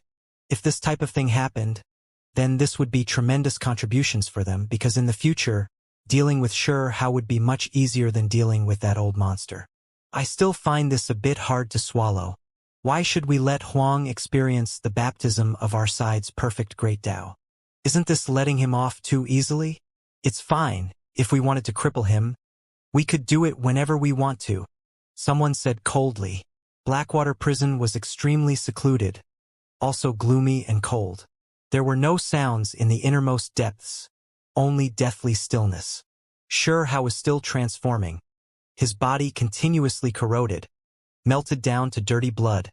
Even his bones rotted away. This really was hell on earth. The process was full of suffering. There was no way it could be finished in one go. This was especially if one wanted to break free from and reconstruct the true self under the black water's corrosion. It still needed large amounts of divine force. If he remained in the prison long-term, Xianxia's divine force would be exhausted sooner or later. A sphere of light shone, the refinement process that continued for a day and night temporarily coming to an end. Xianxia opened his eyes. He floated in the cell, carefully sensing his body's condition. His body became sturdier without a doubt. After this tempering, even though it couldn't be considered a rebirth, he was still generally heading in a good direction, having his body reforged. Meanwhile, this would definitely be a time-consuming process. He had just arrived in the other side for a day and night. There was no way just this bit of time was enough for him to carry out a complete transformation. This process needed time, and he had to endure a great amount of suffering before he could take a great step forward. No one could succeed at will. Even if they came to the other side, there was no way they could immediately evolve from a sparrow into a phoenix. It was to the extent where if one rashly entered the other side and tried to forcefully temper oneself, there might even easily be great problems. The great Tao here was perfect, heaven and earth natural laws flawless. If this type of world was suddenly entered, if one forcefully guided these Tao laws into their body to refine themselves, they would normally always suffer intense backlash. This type of tempering even had a chance of making one's body collapse, the soul scatter. Even when cooking Chinaware, there was a chance of large amounts of defective goods being produced, shattered products, let alone if one was truly refining a living creature. During this process, Xianxia forcefully remodeled his body, also encountering some dangers along the way. But the issues weren't that great, managing to make it through. Right now, the greatest issue he faced was that the black liquid was too terrifying, hard to deal with. Even though he was using this to refine the body, it couldn't neutralize the terrifying nature of this liquid. During this short period of rest, Xianxia began to think to himself, wondering how he could develop immunity to this liquid. Just what kind of thing was this? If his body was refined to the point where it could disregard the black liquid, then he believed that his body would become powerful to the extreme, can be considered a great breakthrough. Slowly grow stronger, refine the true body, perhaps in the late stages. As my body becomes stronger, I can gradually develop immunity to this black water, no longer having to fear it. After resting for a bit, Xianxia began his cultivation again, letting the black liquid appear on his body, batter his flesh. Sure enough, his flesh was corroded, bones rotting again. This process was extremely miserable, and also extremely terrifying. Hong. A long time afterwards, Xianxia's entire body erupted with brilliance. He operated divine force again, his rotting body recovering, becoming reconstructed again. His physique became extremely brilliant. Just like this, Xianxia continuously tested things out, repeatedly continuing the process. In the end, it continued for 8 whole days.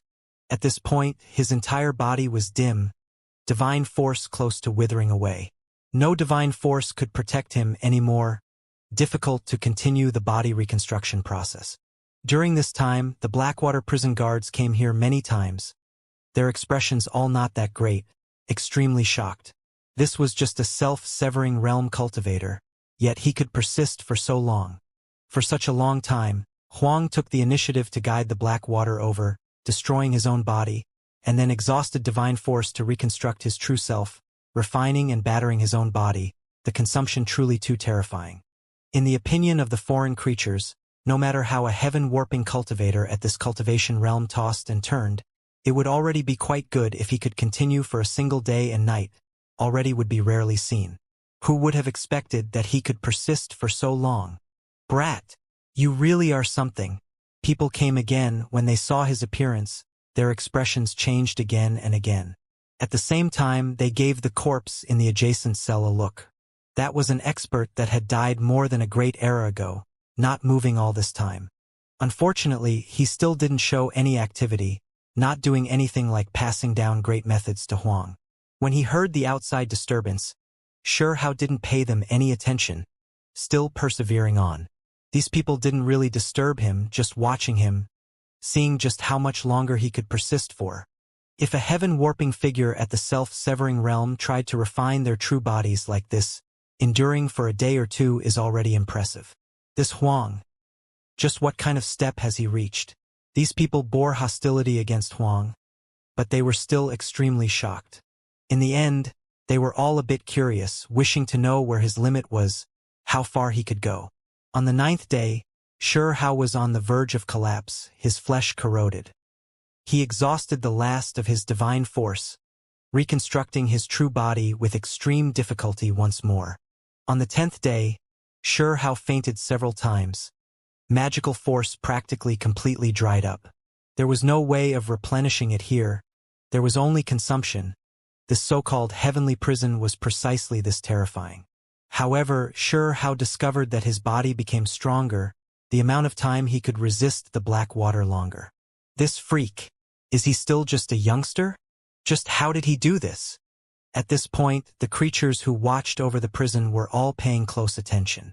They were also scared that something unexpected would happen to Huang, because if that happened, they wouldn't be able to justify themselves before the higher levels. Finally, after the 10th day, Shihao was practically completely exhausted. However, his flesh indeed became stronger, experiencing an unforgettable refinement. Only, after restoring his wounded body with difficulty, he didn't have any remaining magical force, about to die just like that. This won't do. This fella can't die here. Drag him out. A creature moved, opening the prison doors, bringing him out from this dangerous place. When Shihao woke up, he discovered that he left the heavenly prison, his body automatically taking in and sending out heaven and earth essence energy, becoming strong once more. Only his hands and feet carried shackles, locked up once more. Of course, this wasn't applied by a supreme being. He could still operate divine force. Shihao didn't hesitate at all, continuing his cultivation in the outside world. This was inside the city, on the surface, no longer inside the Blackwater prison underneath the great city. Huang, you really know how to keep your composure. Even after you became a prisoner, you still didn't forget to bitterly cultivate in my side. Should I say that your ambitions are great, or that you don't understand the difference between life and death?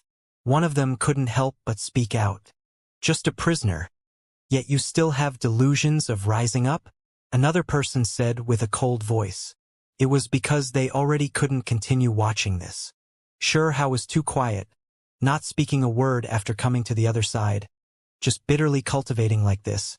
No concept of the fact that he was already a captive. The hostility they bore against Shihao was extremely strong, if not for the fact that they wanted to see how long he could persevere for, as well as using him to test that old monster, they would have long acted against Shihao. Now they became a bit impatient, making reports to supreme beings while starting their own plans. Recently, more and more people have come to inquire about Huang. The pressure we face extremely great. Perhaps we can bring him out for the various clans to vent their anger. As long as we are a bit more careful, make sure he doesn't die, then there shouldn't be any issues. When they saw that testing the old monster didn't do anything, moreover Shihao's self-refinement being unordinary, they couldn't sit still anymore. In the end, Shihao was escorted away, brought to the city gates, hung there. During this period of time, cultivators from various clans continuously arrived, wishing to trouble Huang. The main reason was because he had killed too many great experts from the various clans. Now that he became a prisoner, they all wanted to deal with him. News quickly spread, triggering a commotion. Huang was detained, hung outside the city gates. This indiscriminate murderer. Let me see if he really has 3,000 arms. If he really is that promising and brilliant, just what's so special about him? In front of the city gate, there were cultivators everywhere, all of them staring in this direction, many of them not hiding their killing intent at all. Huang, you can just die. Finally, someone couldn't hold back, starting to take action. Sure enough, as soon as Huang appeared, the anger of some king clans was successfully aroused. A few people couldn't sit still, immediately taking action against him. Huang. Fortunately, there were experts overseeing this place, always strictly watching over this place, stopping them from attacking. Of course, the most important thing was that the city gate tower had formations protecting it, ensuring that Hao wouldn't be killed.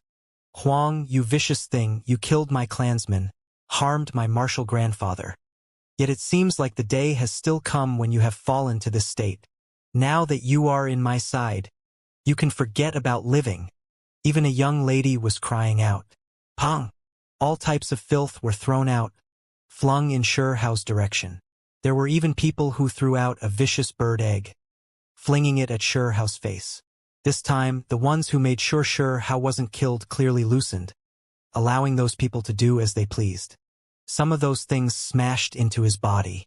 During this process, Hao's expression remained extremely cold, his gaze deep, almost carrying a bit of disdain, not minding it that much. Do you all see? This prisoner is still looking down on us.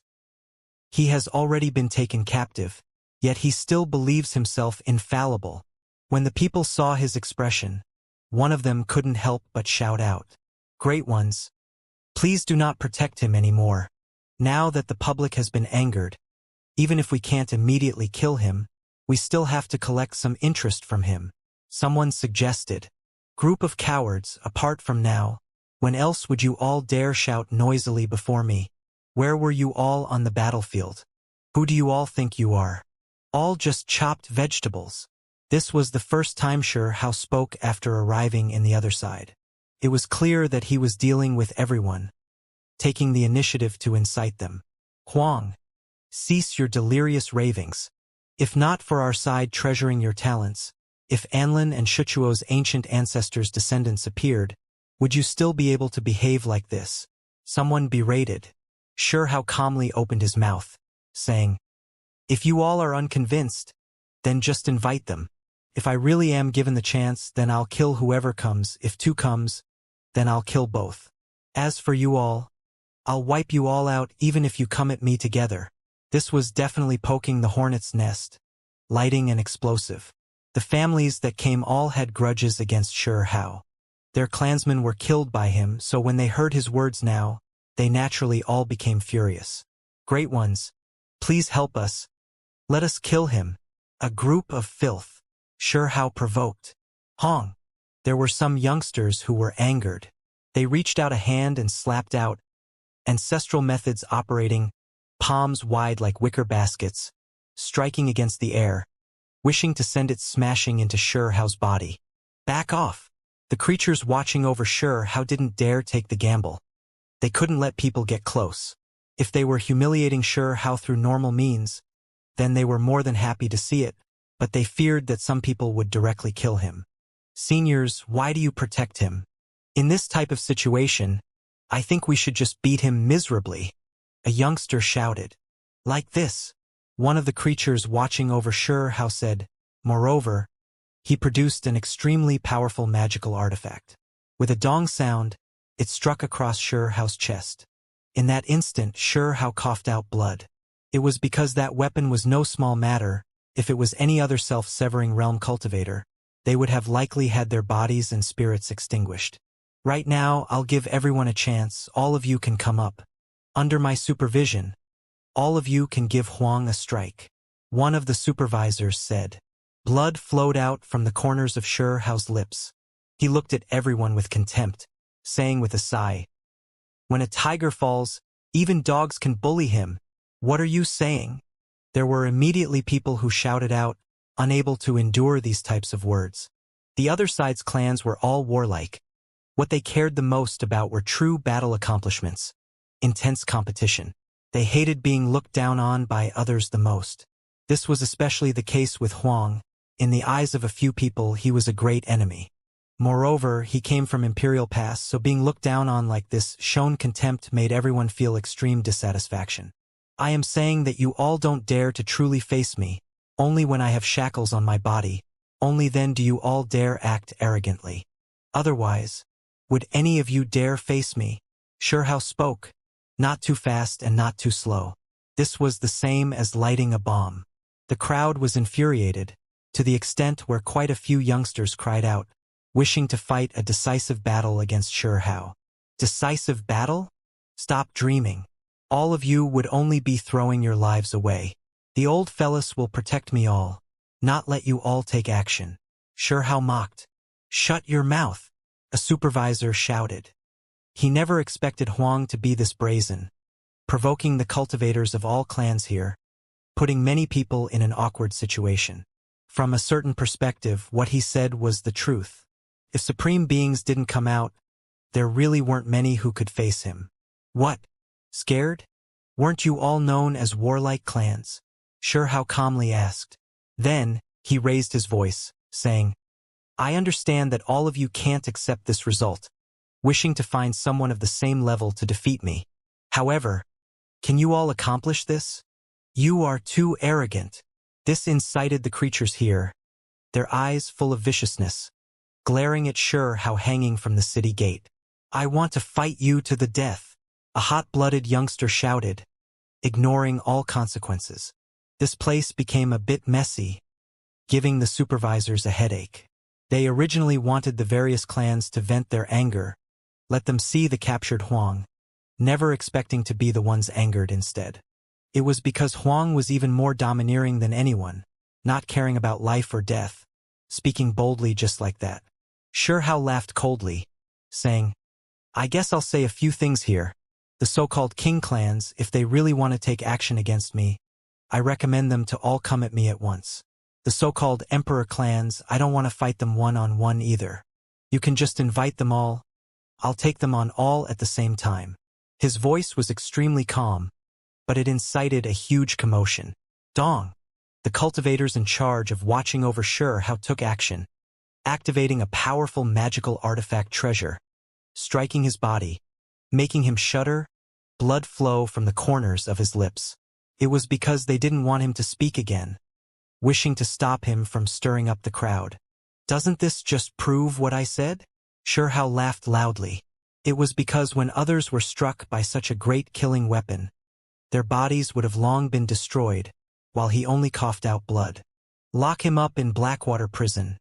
Do not let him out," an elder among the supervisors with comparatively higher status shouted. The creatures who were here all shouted for Huang to be handed over, that he couldn't be locked up in prison, that they wanted to take action. This event stirred up a disturbance. How could Xianxia's crazy words not spread? It triggered quite the public anger within the shortest amount of time. It was because not only in this giant city, even other territories across the boundless great earth were informed. Many people erupted with fury. This event began to ferment. Even though the various clans' elders stopped them, there were still many youngsters who went on their way, hurrying towards the giant city where Blackwater Prison was located. "Have you all heard? Huang has become a prisoner, yet he still dares speak crazily, challenging the masses of my side alone. Motherfucker, I can't take it anymore. Who can cut him down from the same generation, openly defeat him?" Many people flocked over, hurrying towards Blackwater City. They all knew that Huang was purposely provoking them, but they still couldn't hold themselves back. Many youngsters hurried to Blackwater City, wishing to see the scene of his defeat. "Don't tell me there really isn't anyone in the same generation who can deal with him from my side? What are the Emperor clans still waiting for? Just come out. Have one or two people quickly get rid of him." There were people who roared out. However, soon afterwards, There were news spreading through Blackwater City that even in the heavenly prison, Huang said that he didn't care about the age. Even if older generation figures wanted to challenge him, he would similarly receive them. Moreover, he said that he was fine with anyone who wanted to take action against him, as long as their cultivation realms were only one level higher than his. He's crazy. Who will go kill him? This was despite the fact that many people knew Huang foresaw his end, which was why he challenged everyone so brazenly. Youngsters, you all really are impatient. Go back. What do you all treat Blackwater City as? An elder berated. Huang is going to die in this world. He is purposely challenging everyone. Don't pay him any attention. There were older cultivators who said this. Senior, by stopping us like this, doesn't this indirectly prove that Huang is unrivaled? Someone said with a sigh, moreover adding, if someone can take his head alone, would you stop us? This really does deal quite the blow to our authority. A prisoner challenging the world, yet no one able to deal with him. This is humiliating, someone shouted. Many of the younger generation couldn't endure this type of provocation, all of them requesting for Huang to be brought out. They wanted to fight with him. The cultivators watching over the heavenly prison all felt great headaches. When faced with Huang, who had long disregarded life, they were a bit helpless, never expecting the disturbance to become this intense. News spread through the outside world, abuzz with noise. Anger stirred up from all sides, leaving the group of prison heads inside Blackwater Prison at their wits' end. The disturbance had become too great. It was to the extent where even some older generation figures from king clans were upset, refusing to believe that no one could defeat Huang, also demanding for that madman. This very day, 18 old kings appeared, all of them wishing to personally take action. As for younger people, there was even less of a need to talk about them. They were all seething with killing intent, their numbers great, densely packed. After being pressured repeatedly, in the end, the prison heads braced themselves, satisfying the wishes of some of the clans, letting Huang out. They are going to take action. Someone really is going to fight Huang. Under everyone's close watch and loud roars, a battle was about to start. However, not long after it started, it quickly came to an end. Pooh! Huang took action calmly, blasting a person to pieces. Too weak. Xianxia shook his head. As for the foreign cultivators from various clans, their expressions all became ugly. Many people couldn't hold themselves back, berating him. Yellow Dragon Taoist came. That old Taoist skills are astonishing, strength powerful. He was actually disturbed. Even he is going to fight Huang. Someone recognized this old Taoist, feeling deeply shocked. It was because this was but an older generation expert who had lived for an extremely long time, previously a heaven-warping figure of his generation. Unfortunately, he had no fate with Supreme being level, still remaining at the self-release realm after so many years. Ho! Following a dragon cry, Yellow Dragon Taoist took action, using ancestral techniques to kill Xianxia. Unfortunately, even though this elder was powerful, moreover fighting intensely with Xianxia for quite some time, in the end, he still took a palm strike. Flesh immediately blasted through, primordial spirit barely managing to escape. You dare act viciously? Someone shouted. Sore losers? In that case, don't bother challenging me. Xianxia replied absent-mindedly, laughing in an unconcerned manner. Even though he knew that there was a chance that he might die, he still completely went for broke. Yet he unexpectedly received a reply. There was a large group of creatures who came to challenge him. Precisely what Xianxia wished to see. He could now kill a few more enemies, really making it big this time. However, for the creatures living in the vast territories around Blackwater City, this day was incomparably dark. Xianxia defeated 18 kings in one breath, moreover took the heads of some of the younger leaders, his actions incredibly vicious and domineering. This was practically helping Huang accomplish his aim. Even if he was doomed to die in the end, he still had this type of accomplishments, this dazzling. It made the various clans feel more and more helpless and indignant. There were some who couldn't restrain themselves any longer, wishing to ask supreme beings to take action, but they couldn't open their mouths. Suppressing Huang like that was completely meaningless, only further proving that no one at the same level was his opponent. The disturbance became great. A group of kings took action, yet they were all defeated, the rumors becoming greater and greater, leaving people more and more stupefied. This really was looking like a single person challenging their entire world. There was no way news could be contained. It spread to other ancestral lands, many cultivators from different clans paying close attention. Blackwater City's people felt like they had their hands bound, completely helpless. The people of other territories also felt shocked and furious. In the Blackwater prison, Xianxia sat there quietly, enduring the corrosion of the black liquid. His body was in intense pain, but he seemed to have already become used to it, not even a furrow on his brows. He returned following great victories, continuously defeating the great king clans around Blackwater City, triggering a huge commotion. Naturally, he suffered punishment for this as well. After he was thrown into the heavenly prison, he still had fetters and handcuffs on, completely bound. Even though it wasn't a supreme being who did this, it was still extremely difficult to use divine force. This was a type of torment, revenge from the prison heads. Right now, he couldn't even take the initiative to transform his body, could only passively endure the suffering. It was because the disturbance he created this time was really bad, the effects extremely terrible, completely different from the result the prison's experts expected. They originally thought that this would allow the clans to vent their anger, lower Huang's dignity when they came to see Huang. Who would have expected that, in the end, they only helped Huang accomplish his aim.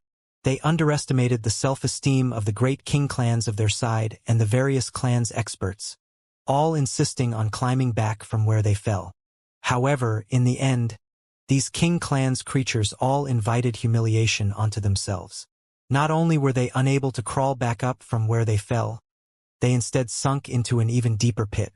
The group of king clans took action, yet they were suppressed by a young Huang, completely overwhelmed, slaughtered until they didn't dare argue back. This truly was an unspeakable humiliation. This was just a prisoner, yet all of their faces ended up being covered in grime, a great wave of anger welling up within them, yet they couldn't vent it out. These warlike clans took this type of tumble, making many people go crazy. To be more precise, they had been kicked by a single person twice, the final kick as if directly trampled into a pit, extremely humiliating, leaving them absolutely indignant. Xianxia's flesh was being corroded, quite a few bones becoming rotten once more, but he didn't utter a single word while in the prison. He closed his eyes, experiencing the torment. There was no divine force to use. As time went on, he would naturally dissolve into filthy blood. However, this process when he was still alive, this type of hell-like suffering was also a type of sharpening. He didn't blame heaven or earth, not feeling dispirited, instead calming down, quietly experiencing this, sensing the pain the black water brought him. If he could live, he knew that he would definitely become stronger and stronger, because this world's natural laws were complete, constantly tempering his body.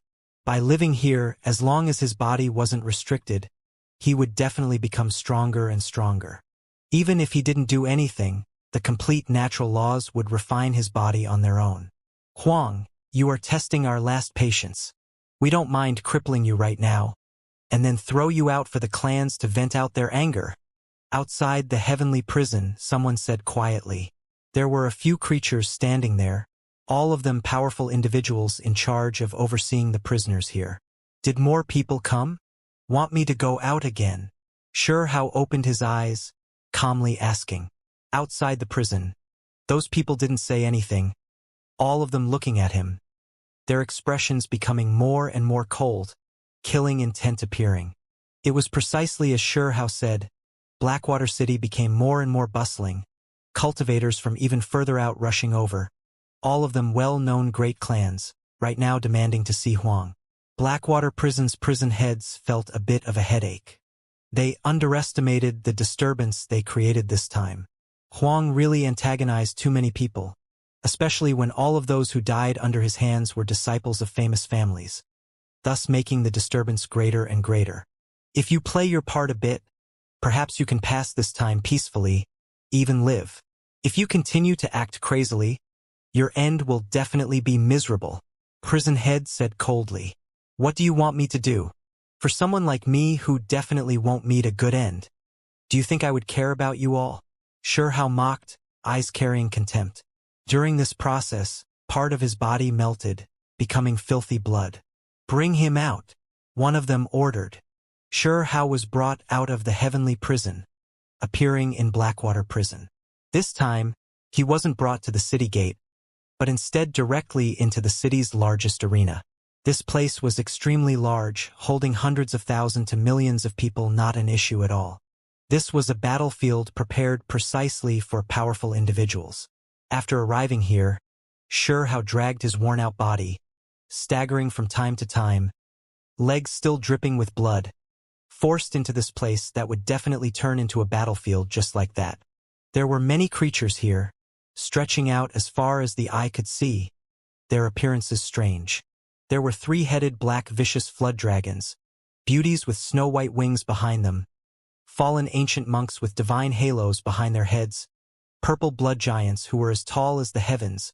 There were just too many races who came, all of them top-level clans. The great clans within several million li all arrived. Apart from this, there were influential clans from other territories as well. It was clear to see that this lunatic, Huang, the disturbance he created was unimaginable, incurring the dissatisfaction of many creatures. All of them wanted to see him destroyed and killed. How looked at them, directly saying, "Another group of filth has arrived. Are there any so-called ancient 10 great experts, so-called emperor clan creatures? If not, then all of you can just get lost."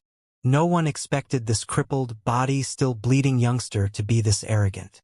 Even before they carried out any movement, he already took the initiative to ridicule them. In front of the faces of hundreds of thousands of people, Huang actually spoke so brazenly. Even without Hao's provocation, the eyes of the youngsters were already red. Even the older generation cultivators' brows standing on end, pupils releasing cold light.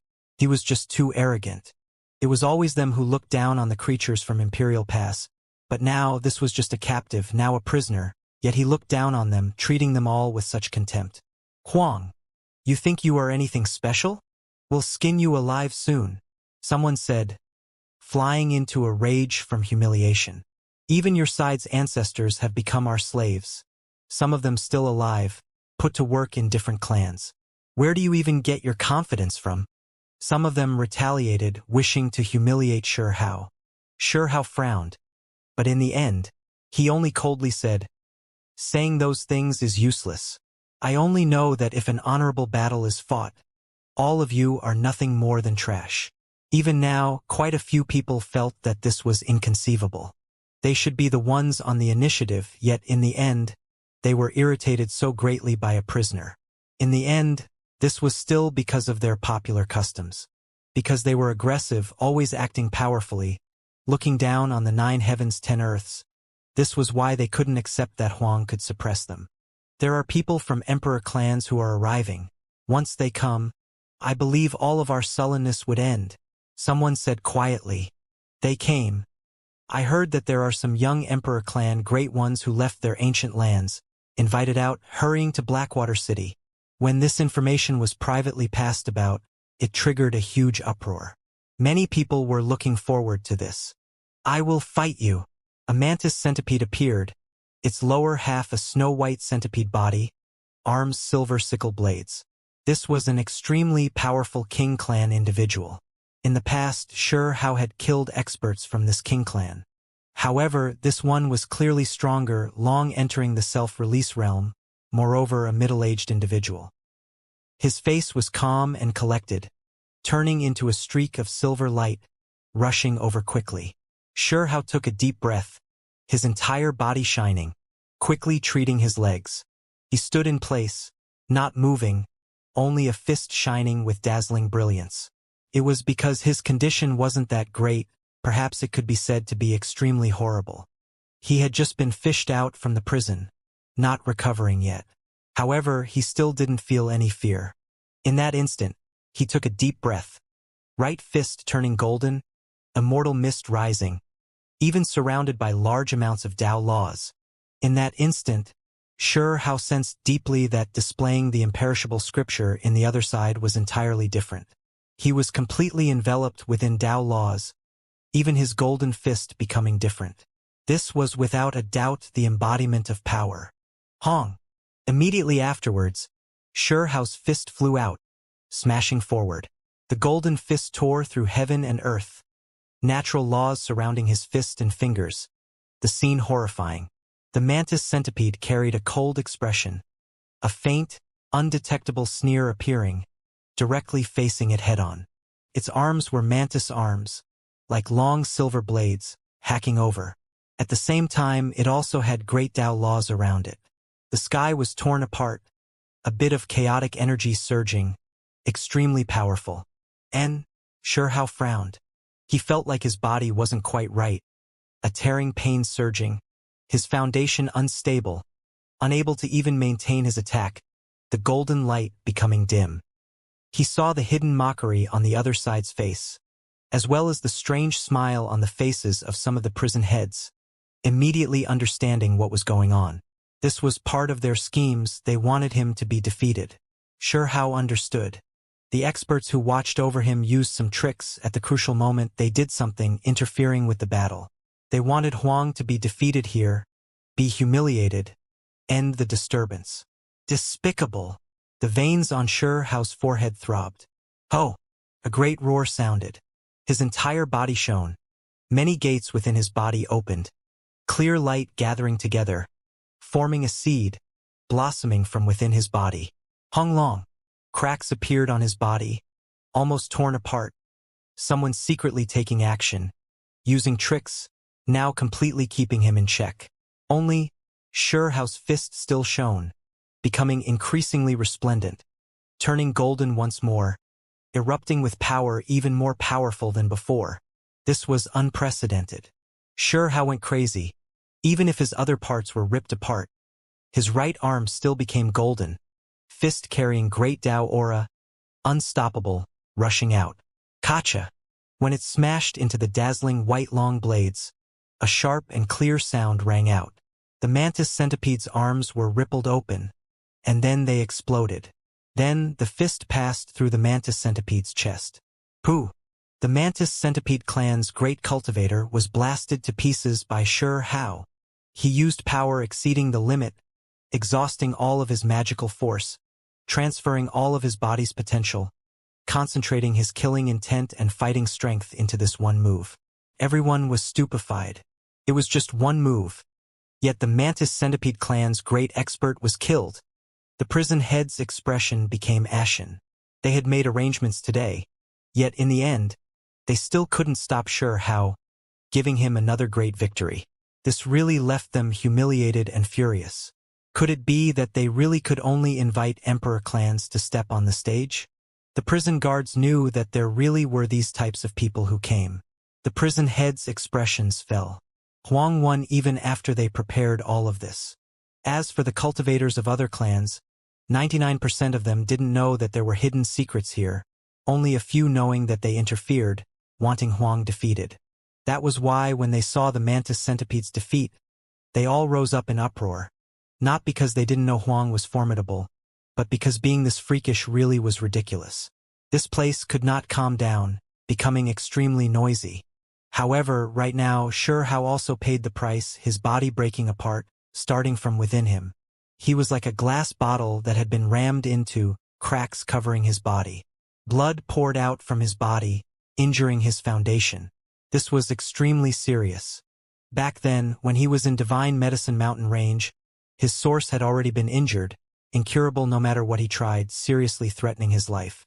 In the end, he only truly recovered when he broke into the self-severing realm. Now, he was injured again, secretly harmed by those prison heads. Huang has been injured. He isn't as strong as we thought. Just now, for the sake of killing his enemy, he paid a huge price. Someone shouted because everyone could see that he had many injuries on his body. This the case for the space between his brows as well. Cracks were everywhere, blood pouring out. Cough! Hao spat out a mouthful of blood.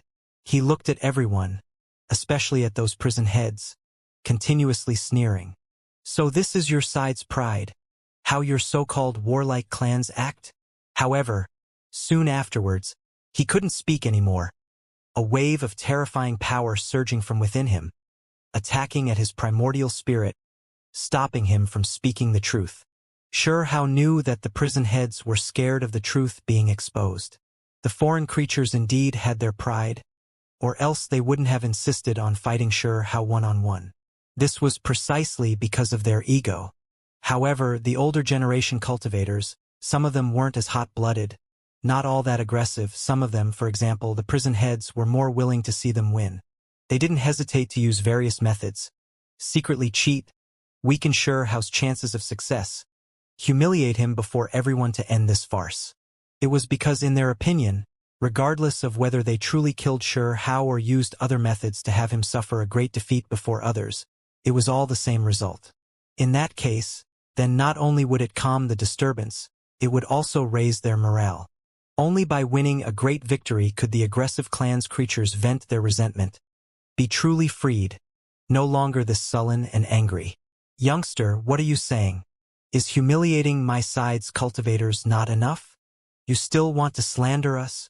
A prison head asked coldly, definitely wouldn't admit to anything. Despicable. In the end, Xianxia could only spit out these two words, because even divine will sounds were secretly blocked. I am going to cut you down. At this moment, a world-shaking shout sounded. A golden goat walked over, its appearance extremely strange. It was because those who revealed their original bodies were all rare species. Golden goat, heavenly sword bloodline's inheritor. Someone said in shock, surprised to see this individual. This bloodline actually appeared. This wasn't an ordinary creature. The pair of golden goat horns were sword scabbards that hid two heavenly swords. This clan's great killing weapon, part of the heavenly sword bloodline. Only this clan still declined in the end, their bloodlines no longer pure. Otherwise, endless years ago, they were extremely glorious. Back then, this clan almost produced two undying kings. Unfortunately, when the two exceptional figures were half a step away, one fell in battle in the 9 heavens, the other passed away in seclusion. After that glorious era, this clan kept a low profile for more than a great era. Rarely did experts walk out from this clan. If you are going to seal me, then just directly kill me. Xianxia looked towards those prison heads. This time, blood flowed out from the space between his brows, spitting out these words with difficulty. What is your intention? You humiliated my side's cultivators again and again. You really are insolent to the extreme. Prison head berated. Xianxia sat down, not moving at all, refusing to fight. Huang, do you not dare fight? The golden goat coldly asked. Xianxia didn't pay it any attention, opening his mouth to release an expanse of clear light, wishing to engrave words in the void. But then, with a cold snort, a prison guard scattered it. There was one who already had 1 foot in the supreme being realm, strength exceptionally great, so he could naturally easily accomplish this, his strength outstanding. Ha-ha! Xianxia laughed loudly, able to release this type of sound. In the foreign side's eyes, this was contempt and looking down on them. Suddenly, someone transmitted sound, saying, The Emperor clan has come. Quickly end Huang or else. I fear that those young great ones might truly fight a decisive battle against him. If they win, there will naturally not be any problems. If they lose, all clans would be in shock and despair. When the prison guards heard this, they were all shocked. Emperor clan, they believed that these individuals should be able to face Huang, but if they were defeated, then the effects would be too great. That was why it was best for Xianxia to be defeated first. However, the current Xianxia didn't say anything, just sitting there, looking like he wouldn't attack, leaving them vexed. Huang, as long as you don't speak randomly, we can give you a chance to fight fairly, we won't interfere anymore. Left with no alternative, a prison head secretly transmitted sound. Xianxia indifferently gave them a look. Only after a long time had passed did he nod and say, Fine! Many people revealed strange expressions, sensing that something definitely happened, or else why would Huang act so strangely? Huang, you will pay the price for looking down on our side like this. The golden goat walked over. Only when it was about to fight did it turn into human form. This was a male, true age unknown, looking to be about 30-something years of age.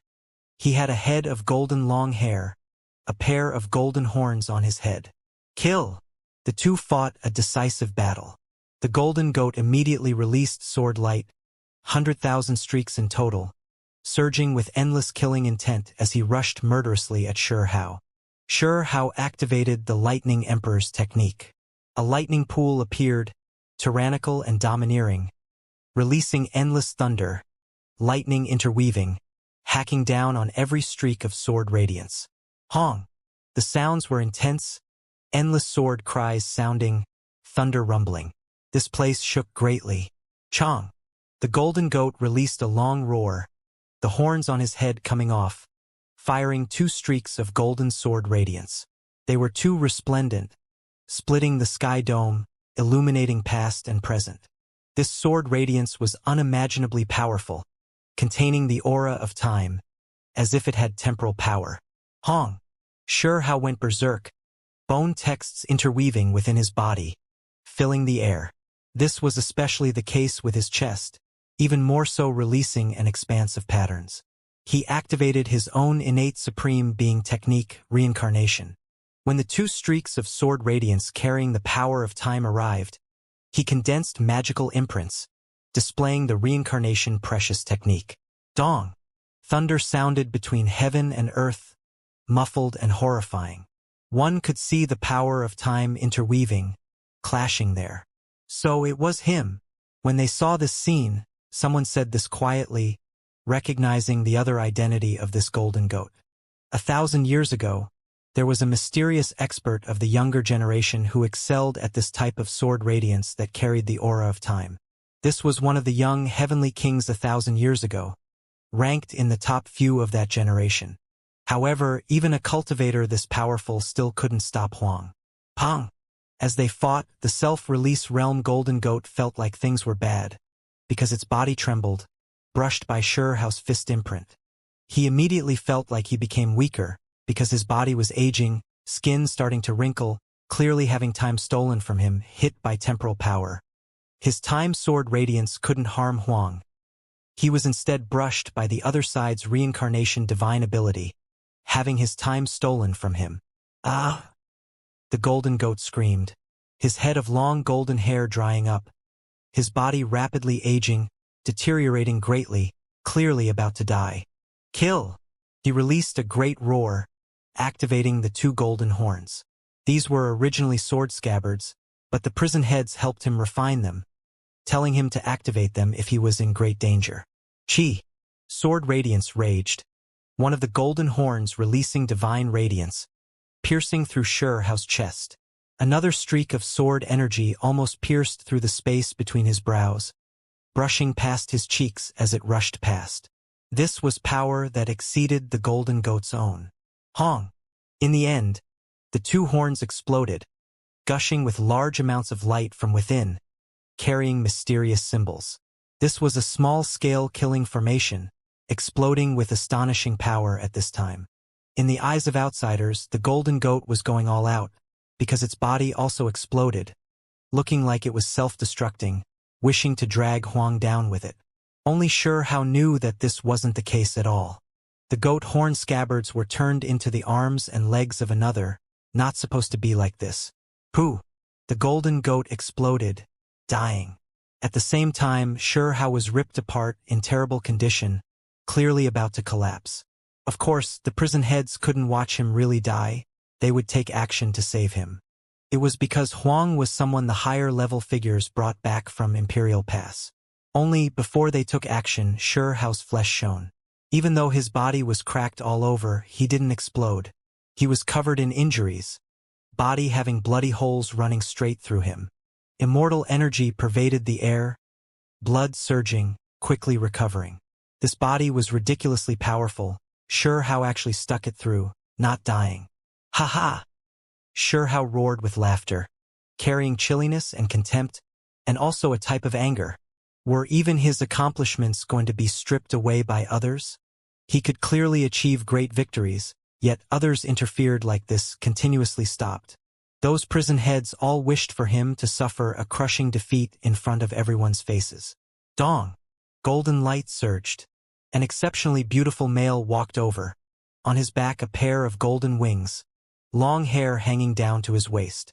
His body was surrounded in a divine halo, not tainted by vulgarity, exceptional and transcendent. "Hand him over to me. Let me fight a fair battle," he said. He Zimming. Many people were shocked. This was He Wushuang's descendant, known to be number one of the younger generation, rumored to be far stronger than other cultivators of his level, able to challenge the Emperor clan youths in the same generation. Apart from him, there were a few other hazy figures, all of them blurry, for in total, walking over from different locations. They all carried chaotic energy, powerful and intimidating. Emperor clan. For people came at once. Interesting, worth us taking action. However, outsiders cannot interfere. What I want is a true decisive battle. He is an excellent sharpening stone. A young man spoke up, having extreme confidence. There was a woman among the four who walked over with lotus steps, beautiful eyes shining brilliantly. The chaotic energy scattered, revealing an exceptional appearance. Her skin was sparkling, white like fine jade, eyes moving, hair smooth and glossy, as if the goddess of the moon descended on this world, as if she was far above the common populace. This woman was extremely beautiful, rarely seen in this world. When Shihao saw her, he developed a feeling of familiarity. Soon afterwards, he was moved, recalling a name, Xian. She was rumored to be human, but even emperor clans felt like she was stunning. Thus she was brought away by the undying existences, moreover entering their ancient land, cultivating together with the others. Xian. Her figure was tall and slender, beautiful hair soft, curved umber-black eyebrows resting on an oval face, large eyes intelligent. One couldn't tell that she was a woman comparable to Emperor clan youth at all. It was because she was too beautiful, possessing a type of temperament that was aloof from worldly affairs, ridiculously beautiful. "Is my younger brother still doing well?" Xian took the initiative to ask. She walked at the front, immortal mist accompanying her, making her look aloof and moving, as if a solitary goddess walked out from the clouds, making everyone feel calm and at peace. Even those foreign creatures felt a bit less restless and impatient, not complaining about the miserable defeats just now as much, now concentrating their attention forward. This woman was too stunning, drawing their attention. "He is doing quite well." After he learned the truth, he suddenly and completely changed his ways. Shihao replied. This made quite a few people become stupefied, not knowing what they were talking about. It was because, in their opinion, this was an emperor clan. Moreover, a woman should be the first time she emerged in this world. Why did she seem to be acquainted with Huang? There were hundreds of thousands of cultivators around the arena, moreover all with great backgrounds, belonging to king clans and others, members of powerful and influential clans within millions to tens of millions of li around Blackwater City. Only, not many people knew Xian's true identity. The so-called truth is only what is passed along on the surface. There are many things that are hidden much deeper. Xian released a light sigh, her fine face like a perfect creation of heaven. A breeze blew over, blowing through her glossy and soft long hair. Her lotus arm gently rose, her white hand gathering her long hair, her appearance aloof and otherworldly. Xian was extremely beautiful, but Shihao had never seen her before. The reason he could recognize her was because he was rather familiar with her younger brother. Shihao took in a servant named Dao, this previously triggering an uproar in Heavenly Deity Institution, because this was a foreign creature. Back then, he made him yield in Immortal ancient battlefield, then brought him back to the academy. Dao's nature was resolute, a man of his word. After he was defeated, he fulfilled his promise, always following behind him. That was an extremely handsome youngster who also cultivated 3 strands of immortal energy. A true beautiful genius. As Xian's own younger brother, their appearances had similarities, which was why Shihao immediately recognized Xian. After crossing swords with the foreign side many times, Shihao long became aware of the one named Xian, because it wasn't just one individual who praised this woman. Her talents were exceptional, far surpassing Dao. When she first showed signs of her brilliance, She was already chosen by the emperor clans, directly brought away. This was an unimaginable thing. How prideful were the emperor clans? How could they allow a human race youth to cultivate with them? However, Emotion had precisely this type of qualifications. This enough to prove how astonishing her talents were. I am quite worried for my younger brother. The future will be extremely chaotic, far surpassing everyone's imagination. In that dark age, I don't even know if I can meet him again. Emotion said calmly. Sure, how didn't expect her to actually say this. Emperor clan's young great ones, please suppress Huang. Raise our side's heavenly might. In the distance, someone shouted, already unable to hold himself back. He was too agitated, blood boiling. It was because emperor clans were known as the most powerful clans. With this type of people here, moreover 4 of them at once, don't tell me they still couldn't make Huang yield?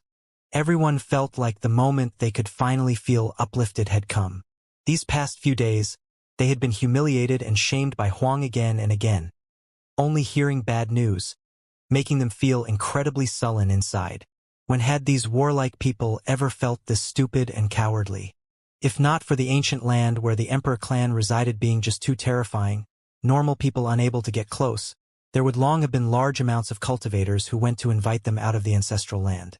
However, Emotion backed up, not taking action. Does Sister Mo not wish to take action? I thought that you wanted to size him up. On the side, someone spoke up, his name Wu Kuan. Naturally a true emperor clan individual. Wu Kuan's status was extremely great. Even though he was in human form, he was a Zhang tall, surrounded by chaotic energy, as if he was a dormant berserk beast. He had a head of purple hair that occasionally fluttered about, leaving the range of the primal chaos mist. At the same time, his body was sturdy, all muscle, as if steel bars were stuck to his body. When he moved his body and brandished his arms, the void became blurry, rumbling with sound, space itself crushed. Everyone sucked in a cold breath of air. This was precisely what the emperor clans were. Too freakish. Any random movement enough to crush the void. This really was a bit absurdly powerful. Sigh, this is a bit embarrassing. Recently, I've been cultivating a new type of body technique, only gaining some insights, so I haven't fully adapted yet, unable to effectively control the power. Wu Kuan explained. Everyone revealed strange expressions when they heard this. The body techniques emperor clans cultivated were definitely matchless core methods. Others could only feel admiration, unable to covet them. It was because the differences between them were too great, they didn't even have the right to feel jealousy. If nothing unexpected happened, then the handful of direct descent members would very likely become undying beings, which were also the greatest protectors of this world, existences who would be worshipped by all clans. My younger brother had previously followed Huang in Imperial Pass side, but hasn't suffered any hardships doing so. Right now, I do not wish to fight with him, do not wish for my younger brother on the other side to be implicated. Emotion casually said. The large and tall Wu Kuan nodded. When his Zhang tall body moved, he was like an iron tower, making the earth quake, mountains tremble. He said with a sigh, I am cultivating a method right now, still haven't perfected it. Even though I am now stirred up by this sight, I still must endure for a bit of time. Of the 4 Emperor clan youngsters, there were 2 who declared that they temporarily wouldn't take action. This was completely unexpected. Since neither of you can take action, then just let me have a go. This type of fine sharpening stone really is too rare. One of them spoke, extremely frivolous, walking over step by step. This was precisely one of the 4 Emperor clan youths. Even though he looked human, he definitely wasn't. Who was this? What Emperor clan did he come from? Many people felt great waves surge within them, all of them stirred up. They were finally going to see an Emperor clan make their move. Emperor clan's young great one. Please take action. Suppress this vicious individual. Someone couldn't help but shout out. It seems like this Huang really has upset everyone. Incurred public anger. I'll exchange 100 moves with him. This male spoke. He should be quite young. This could be sensed from his voice as well. His name was Yu. When he walked out, Primal chaos spread, carrying rumbling noises, like a monarch whose steps moved the sun, moon, and stars, carrying a powerful and intimidating aura. Hehe, you, do not be careless. If you are defeated by Huang in a bit, made to cough out large mouthfuls of blood as a result, then things won't be that pretty. The fourth Emperor clan youngster said, his name Qing Kuan. Right now, He Ziming who came with them also revealed a faint smile. It was clear that he could stand here because he really did have the qualifications to be on equal footing with Emperor clans. Is that so? If I really am beaten until I vomit blood, then I'll accept my loss, Yu said. At first, Shurhao thought that he was extremely frivolous and careless, immediately calling him a sharpening stone. But now, seeing that he was this calm, he felt like this was someone who did as he pleased. It was because Yu was strong enough, didn't need to boast, just that direct. Perhaps this could be called wild and untamed. If you lose to Huang, I reckon the old fellas of your clan will go mad. After raising you for all these years, if you lose as soon as you come into the world, I reckon that they might just die from being angered by you. Qing Kuan remained in primal chaos, roaring with laughter. Qing Kuan, can you stop making cynical remarks? Just watch how I subdue him. What Huang, what unstoppable in the younger generation. My family even has a few old servants. Back then, they also had this type of saying, the so-called predecessors of Imperial Passide, their ancestors. Even they were defeated, now becoming my clan ancient land slaves. Meanwhile, this Huang even cultivated in their increasingly vile environment. So what can he do? Yu laughed coldly. Emoxian, Wu Kuan, Yu, Qing Kuan Shurhao now knew the surnames of the 4 emperor clans. Of course, to be more precise, Emoxian shouldn't be one, just that she was attached importance to by the emperor clans, viewed as equally important. At the same time, anger appeared on Shurhao's face. Before, he didn't think Yu was arrogant, just that he was too easygoing with his words, but now, the ill will he felt increased. Humiliating the predecessors of the 9 heavens before his face like this, Shurhao's expression became ice-cold. He knew that some of immortal ancient great era's powerful beings were taken prisoner, their fates full of misfortune. Huang, get over here. Let me see if you have the qualifications of becoming a sharpening stone. Yu said calmly, still that arrogant, doing whatever he wished. I fear that a rotten blade like you won't be able to handle me, that you'll break in the process. Shurhao said. You seem to have quite the temper too. Come. Let me size you up a bit. See whether you are a sharpening stone or a nail that'll make me bleed. Yu said. He took action, the mist scattering, quickly arriving, speed just too fast. The skies were ripped apart, blazing divine light erupting, the lightning radiance his body released. He wasn't using any ancestral methods, but rather just his movement alone naturally carrying heaven and earth might. Great Tao laws appearing, winding about his body. Forget about the youngsters of great king clans, even the great cultivators at the peak of self-release realms pupils contracted, staring at the arena. The so-called emperor clans were terrifying as expected. Yu was too powerful, his flesh crossing over, carrying irregular scenes. Just this type of heaven and earth natural force already enough to take out many experts. Hong! Shurhao immediately released a fist, sending it smashing over. Dong! It was as if a dragon cry sounded between heaven and earth. The sky dome was torn apart, heaven and earth as if being created for the first time. The noise was released by Tao laws, caused by interweaving order. Shurhao and Yu clashed fiercely, directly colliding. However, it was clear that Shurhao wasn't feeling the best. Just now, he already suffered serious injuries, those prison guards interfering, almost making his body split apart, and then a formation even exploded, injuring his body. However, as he participated in this type of battle, a few injuries in his body were directly torn apart. This greatly affected his battle prowess. If this continued for a long time, the negative consequences would be even greater. Hong! Shurhao condensed a fist imprint, not saying anything. Even if his body had injuries, no longer at his strongest, he still had to face the challenge, decide victory or defeat against this person. Perhaps it could be said that he wanted to directly capture Yu. Right now, Shurhao had heaven-devouring ambition. As long as they were in the same generation, no matter who he encountered, he would still remain fearless. Interesting, not a bad rock. You are going to be mine.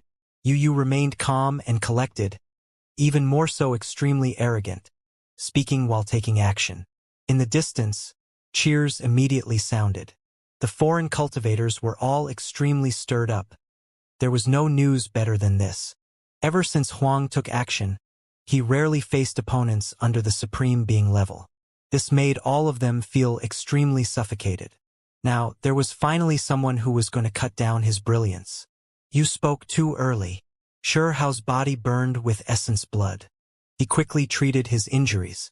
These were hidden injuries the prison heads gave him. Meanwhile, the expressions of the prison heads in the distance changed constantly.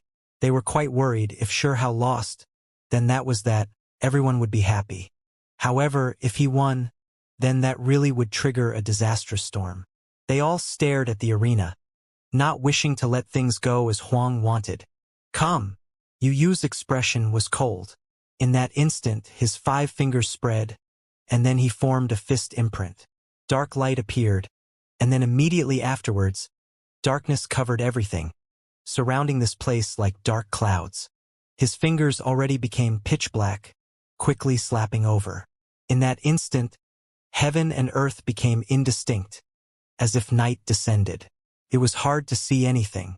Heaven creation fist. Everyone's expressions changed. This was a well-known type of ancestral method.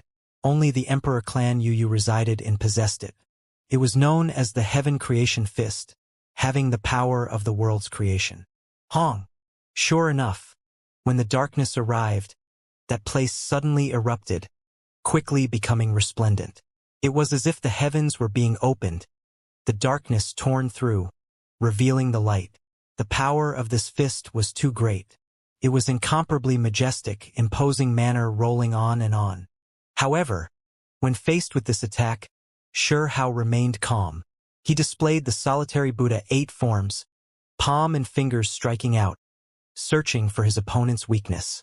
Fist and palm met, a great rumbling noise released. Of course, their bodies didn't actually touch, instead surrounded by Tao laws. It was the great Tao natural laws that faced off true divine chains of order. Upon closer inspection, one would discover that chains wrapped around their fists and palms.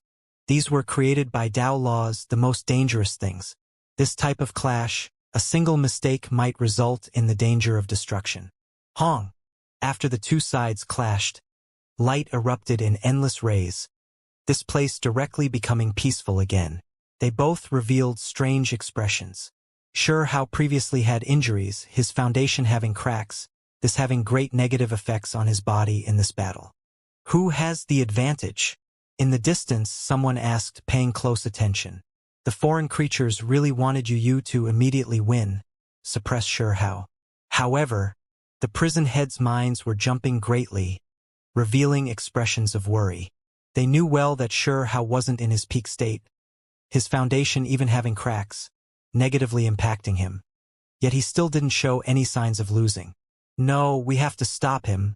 We can't allow him to continue fighting, prison head said.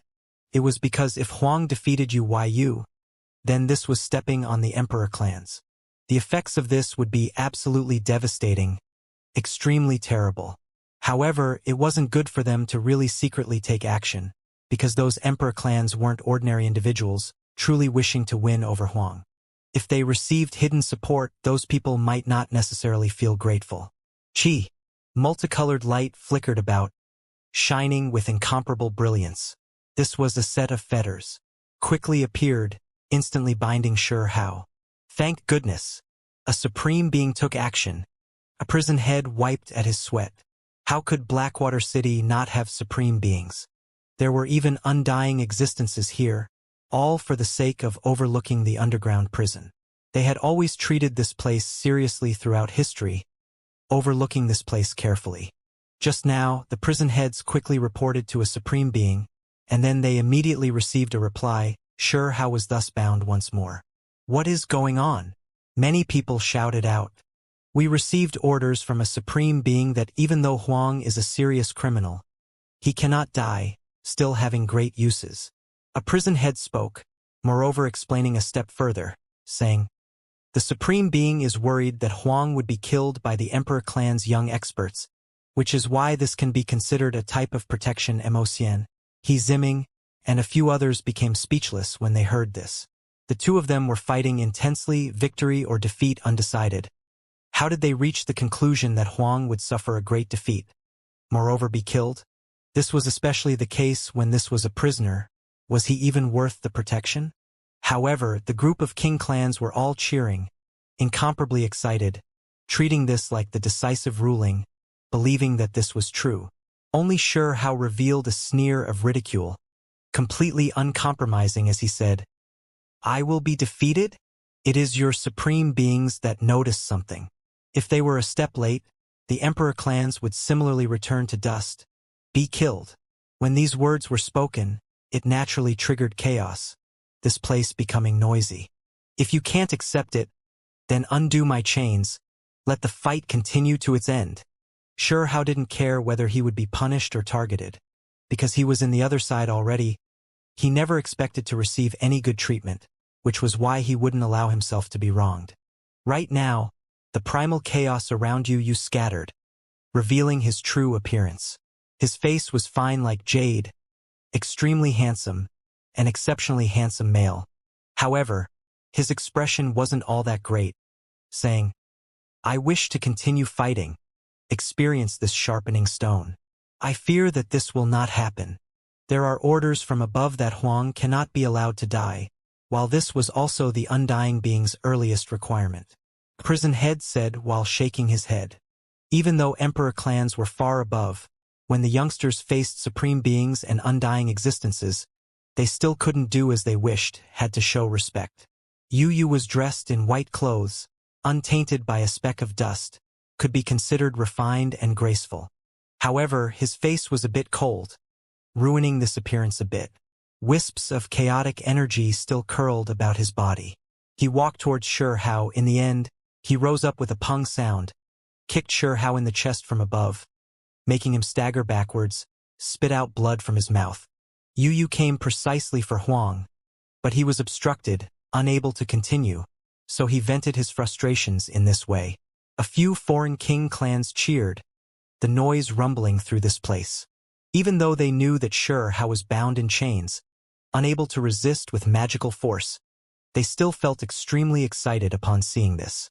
It was because quite a few people were biased, believing that emperor clans were stronger than Huang. "We came for nothing, can't take action anymore," Yu said coldly. Xianxia's expression was ice cold, carrying anger. He was sealed by another, unable to attack, yet this emperor clan youth actually gave his body a kick from above. This was a type of humiliation. "What? You can't accept this?" "Unfortunately, there is no way to undo your seal for some time," Yu said. "You really are lucky. If not for me being sealed, you would have already lost," Xianxia said coldly. This made everyone in the distance shocked. Huang was always arrogant after all, even more prideful than emperor clans, still speaking so crazily. "What did you say?" Yu said coldly, walking over step by step towards Xianxia. Not only was he threatening, he wanted to further examine Xianxia's various secrets. This time, there were several emperor clan youngsters who hurried over, all of them having this objective.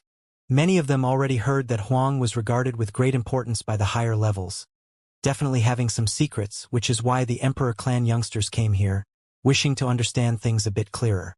"You should just play your part for a bit," Yu said, coldly patting Xianxia's shoulder, saying, "Live properly.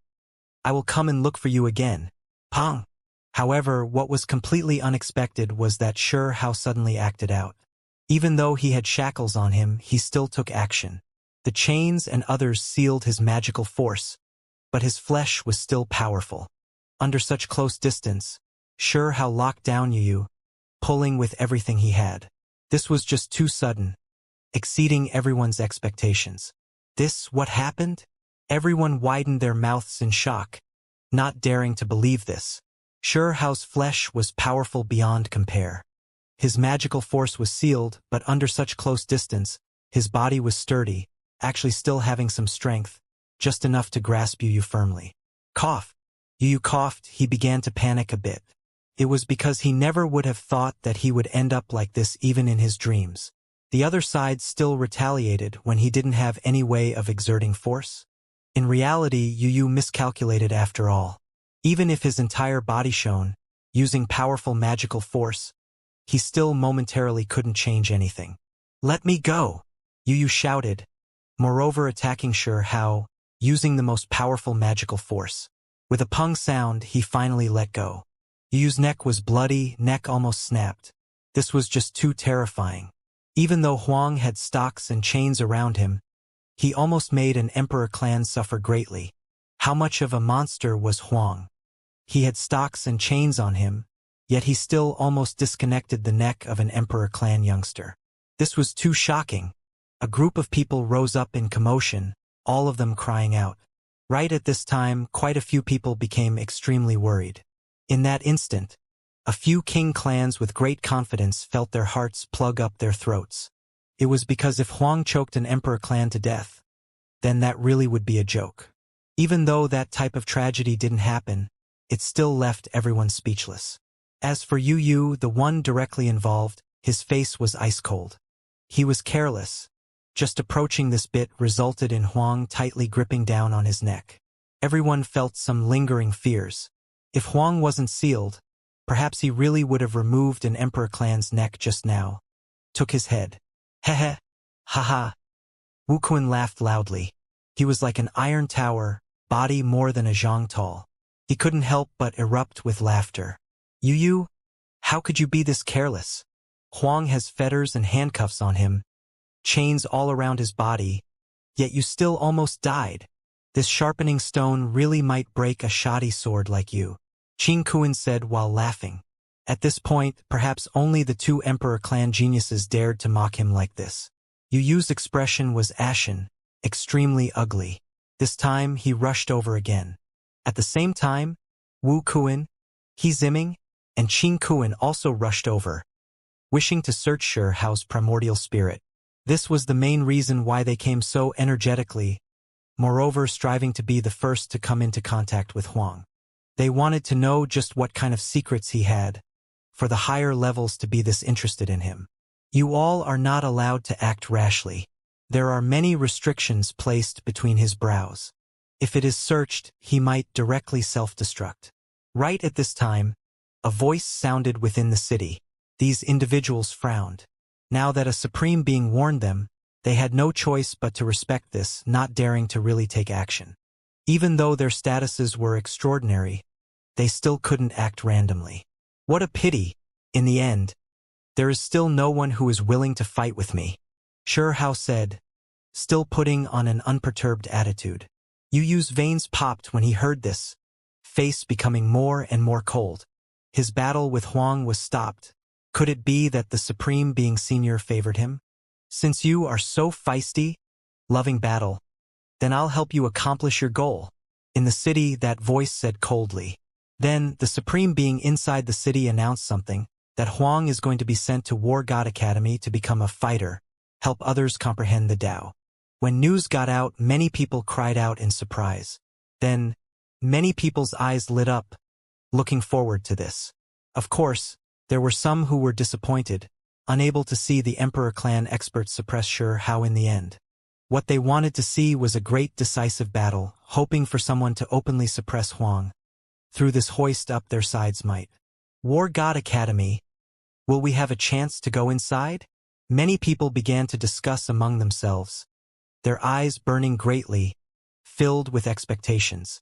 This academy's origins were extremely great, one of the side's 10 great academies. The cultivators who walked out from here were known as war gods, all of them existences who could advance fearlessly and unstoppably through the battlefield. Of course, those who were able to obtain the title of war god weren't that many, most of the creatures only ending up as backdrop to others' brilliance, because this type of title wasn't randomly obtained. The academy's origins were extremely great, previously belonging to an undying king, only that creature already fell in the battle against the 9 heavens, his remains thus becoming an academy. The fallen undying king Luo Mo? When Xianxia heard this name, he was shaken up inside. Back then, in Great Scarlet Sky Border, he already heard of this name. Luo Mo died there in the last phase of Immortal Ancient. You all should know that War God Academy only allows 1,000 individuals to cultivate inside each year. Not only are there supreme beings there to lecture, there are even undying existences who would appear, this year no exception. In the city, that cold voice sounded once more. Compared to the boundless foreign side with endless people, this small number of places really was pitifully few. Interesting, since Huang is going to be sent there, I don't mind joining in on the fun. Qing Kuan said. I am also going. Yu nodded, his face cold.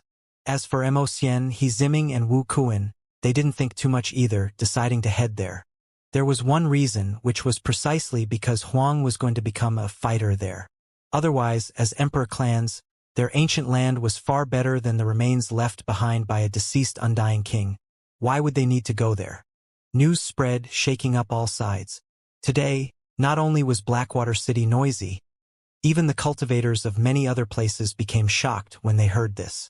It was because today really was special. Not only did Huang become a fighter, there were several Emperor Clan young experts who were going to head there. This, without a doubt, was extremely enticing for many people. Many experts moved out, deciding to seize one of the spots this year. After all, how many Emperor clans were there in the end? As for the other creatures, the 10 great academies were unmatched holy lands themselves, places that were worth visiting, let alone the fact that War God Academy was completely different this year. The academy wasn't located in the city, but rather in a distant mountain range. This place was extremely special. From the distance, it was as if over 10,000 true dragons were hibernating here. Only when one approached would one see that these were mountain ridges. They were just too similar. Some places in the mountain range had heaven overflowing black mist, full of inauspiciousness, some having purple energy rising from the east, propitious vapors pervading the air. There were other places where scarlet multicolored light surged in waves, rushing into the heavens like blood radiance. This was an extremely complex terrain, impossible to see its depth from a single glance. Back then, the undying King Luo Mo previously cultivated here. This was the ancient land he left behind. It really was an extremely important place. Of course, this so-called ancestral land, the very core region, was moved away by Luo Mo's descendants, or else, compared to a true emperor clan ancient land, there wouldn't be too many differences. Despite this, it was still a divine land. War God Academy, because the students' ages, cultivation realms, and others were different, it was divided into several levels. Over the years, the ones who remained were definitely all elites. It was because when the academy was opened once more each year, the students of various ages and cultivation realms would always face the challenges of newcomers. The defeated would leave, while the victors remained. In the end, 1,000 people remained in the academy. The number of places wouldn't change. The mountain gate was vast, light mist rising. The land the academy occupied was extremely vast. Sure how came, he naturally didn't have the so-called right to seize one of the 1,000 spots. The reason why he could come was only because he was going to join as a fighter, help others comprehend the Tao when it came time to. While the intense selection was being carried out in War God Academy, Sure Hao was already brought into the academy a step ahead, moreover locked in a dark place. This could be considered a prison. After he came here, he was moved, because he saw several hundred creatures who were just like him, in shackles, bound in chains, all of them looking like prisoners. Another person came. Brat, what kind of great crime did you commit for you to be sent here? Creature asked. Wu, actually a human. And this makes much more sense.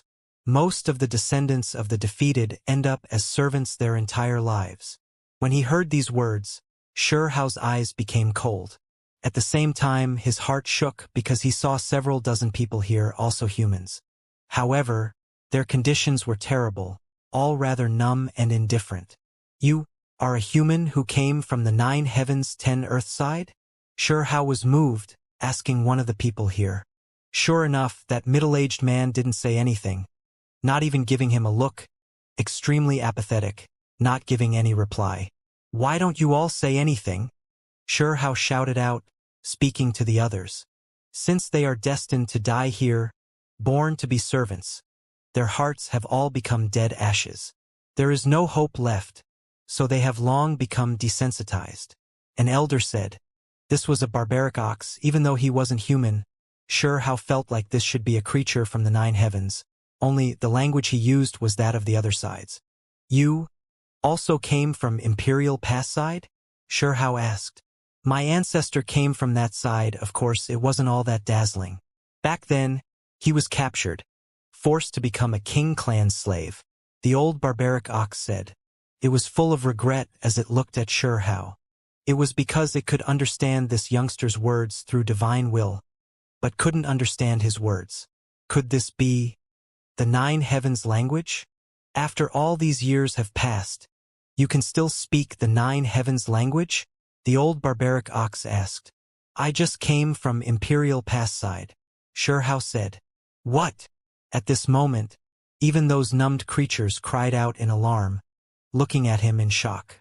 Another battle started. Did they lose again? Someone asked. Not yet.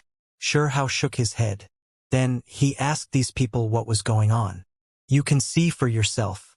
Within the hundreds of creatures, a third of them are descendants of the 9 heavens, sent here to become fighters, destined to die here.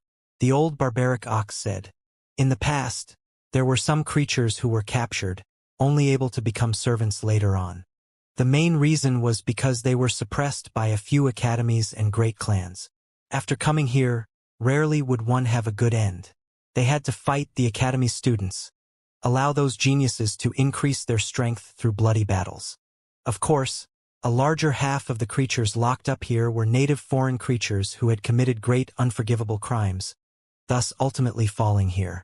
When Sure how fully understood the situation here, he sighed with sorrow and regret. After all these years, there were still descendants of the 9 heavens here, only their situation was too terrible. He was extremely angry and also inwardly grieved. The creatures from the 9 heavens who defected to this side were still living quite well, while the ones who fought unyieldingly really were pitiful. Several days later, the 1,000 members quota of War God Academy was set. On the second day, this black prison was already opened. It has come, our tragic fate has begun, the old barbaric ox said with a sigh. We have to accompany those people in battles in order to foster war gods? Sure how's eyes became chilly, with an ice-cold voice saying, if they dare humiliate us, then we need to let them understand that true war gods wear shackles. He erupted with killing intent, his gaze ice-cold. Great Tao Palace, a giant palace that floated in midair, holding hundreds of thousands of people, not an issue at all. It was shrouded year-round in chaotic mist.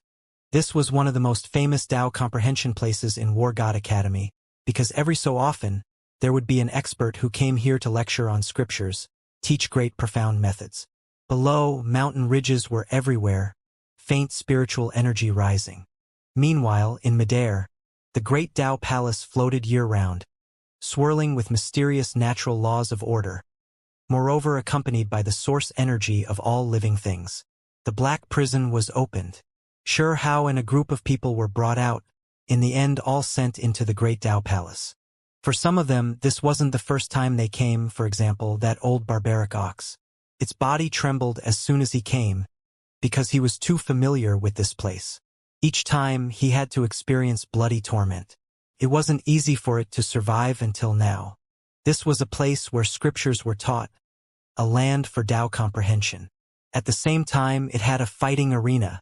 The giant palace was vast enough, able to hold hundreds of thousands of people at the same time.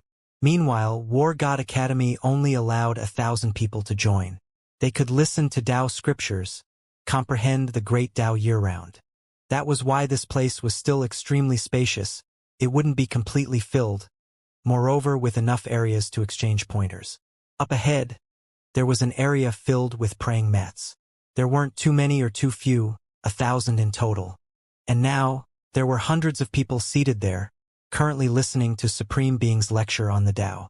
All types of irregular scenes appeared here, Tao laws turning into dragons, dancing about, natural order turning into great Tao golden lotuses, blooming in midair. Apart from this, there were endless streaks of auspicious light, dragons and phoenixes crying. Moreover, during this process, great Tao rumbled. It was as if heaven and earth were being opened, large amounts of symbols pervading the air, the most fundamental things. Hao was shocked. Even though he came late, the scripture lectures reaching the end, he still sensed a type of extraordinary power, giving him an urge to comprehend the Tao. After lecturing about the scripture, that person disappeared silently. It was rumored that even though this person was a supreme being, he had touched upon the undying domain, would take that step sooner or later. For a group of youngsters, him lecturing on the Tao was already enough.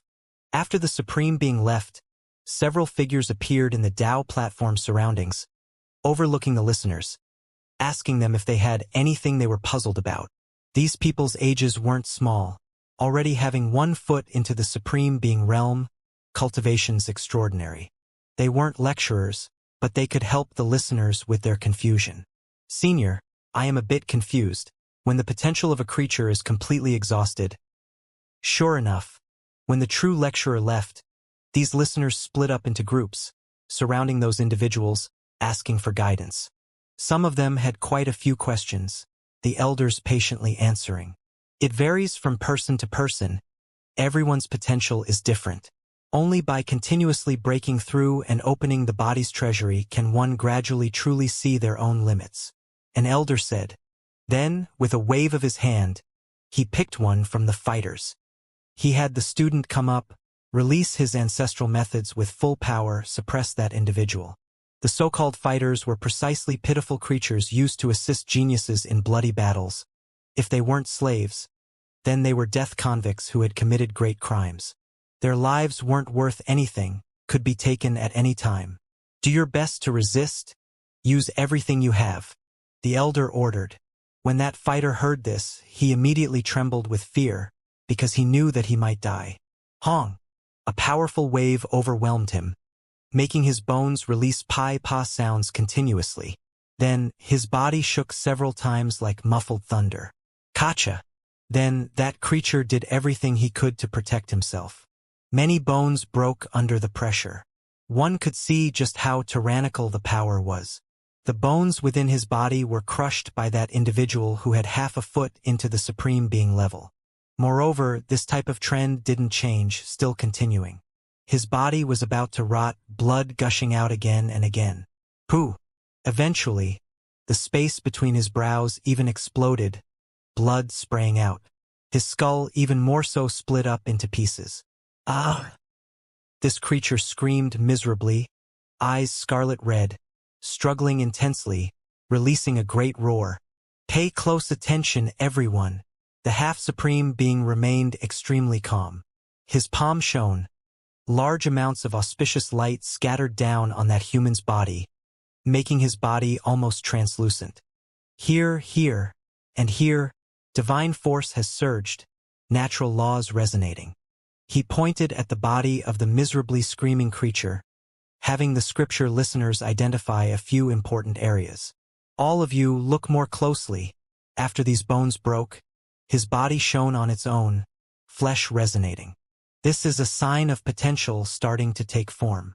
The half-supreme being explained. He added force again, making the entire body of the fighter in his hand gush with blood. His entire being about to explode. Have you all looked carefully? When a creature is about to die, these mysterious points of potential will increase their release. The half-supreme being explained, pointing at a few areas in the badly mangled individual's body. In the distance, many fighters shivered inwardly, some of them appearing in War God Academy for the first time. They couldn't help but shiver. This type of end was too pitiful. Was this their fate? As for Hao, his eyes were ice-cold, finding this kind of scene a bit hard to take in. At the same time, he couldn't help but sigh. This world was cruel after all, and also extremely terrifying. For the sake of exploring cultivation paths, they didn't hesitate to harm other cultivators. Pooh! Half of this person's body exploded to pieces, and then he was directly flung by the half-supreme being to the side. You all should take note that when his body reached the limit of what he could endure, moreover his injuries becoming the most serious, the potential he released became increasingly astonishing. The half-supreme being said. Fortunately, that person survived. Even though half his body was in tatters, he could still recover, able to live. Hao clenched his teeth. They didn't treat the so-called fighters as people at all. It was like dealing with straw men or wild beasts. Senior, how can we exploit the greater power of the world, or perhaps the natural law force and other things to quickly suppress the enemy? Break down the enemy's ancestral methods and other things? Someone asked. It is simple, truly resonate with heaven and earth. For example, heaven and man become one, become inherently undefeated, and then use natural laws in order to deal with the enemies before you. This time, when the half-supreme being finished talking, with a wave of his hand, great winds roared. The old barbaric ox at Hao's side was brought over. The old barbaric ox was extremely strong, but he couldn't compare to someone who was about to become a supreme being. It is just like this. Borrow the greater force of heaven and earth to suppress. It can pierce through normal barrier protections. The half-supreme being explained. Sure enough, he quickly took action, blasting through a few light barriers, not using ancestral methods, only using some type of greater force of the world, or in other words, the grand formless great Tao to break through the old barbaric ox's body protection barriers, crumble its precious techniques. Pooh! In the end, the old barbaric ox was covered in blood. He fell back to Hao's side, the horns on his head breaking with a ka-cha noise, becoming seriously injured, almost dying. Hao's eyes became even colder. These people really were completely unrestrained. You all can experience it yourselves, the elder said. Then the giant palace became noisy, a bit chaotic. Sure enough, it was extremely cruel, because a few battles broke out in the giant palace. Some people researched the potential of the body, some emphasizing fighting, some trying to grasp natural laws. Pooh! Sure enough, soon afterwards, the fighters that were brought were mostly consumed. Then, there were people who died in the giant palace, blood splashing all over the palace hall. Do you see now? It is just this cruel, the old barbaric ox said with a sigh. This time he survived, able to keep living. Just this alone was something to feel happy about. In the end, Huang was also chosen to exchange pointers with someone, accompany them in battle. However, soon afterwards, his identity was recognized. Even though his hair was disheveled, a large half of his face covered, it still wasn't enough. This triggered a huge commotion. It wasn't that they didn't know Huang was here, but there were several scripture lecture halls. They didn't expect Huang to be brought to the floating giant palace. The creature who selected Hao didn't dare take action, exchange pointers with him, because this was most likely courting death. It's fine, he has already been bound. This was refined by a supreme being himself, severely restricted. It is hard for him to act out, he won't go out of control. Someone said, the so-called greater force is just like this. Even though he is Huang, his reputation great and widespread, he has still become a prisoner. Right now, you all can transfer the natural greater force of the world to try and suppress Huang. The half-supreme being said. Sure enough, those creatures tried to outdo each other, taking action together. Huang. Even though Hao had shackles on him, he still moved extremely fast. His body shone on its own, becoming exceptionally brilliant. When he saw the fighters around him scream miserably, moreover have their lives endangered, Hao's expression became cold. Even more so, his body erupted with strange dazzling light. Not even the stocks and chains on his body able to stop this. Pung pung pung. People were struck flying one after another, the so-called heaven and earth greater force directly torn through. Crash. Then, the iron chains and other things on Hao's arms shook intensely. With a shake of his hands, one of them wrapped around one person's neck, and then with a fierce twist, a pew sound, a head tumbled outwards. The great palace was extremely spacious, blood constantly flowing.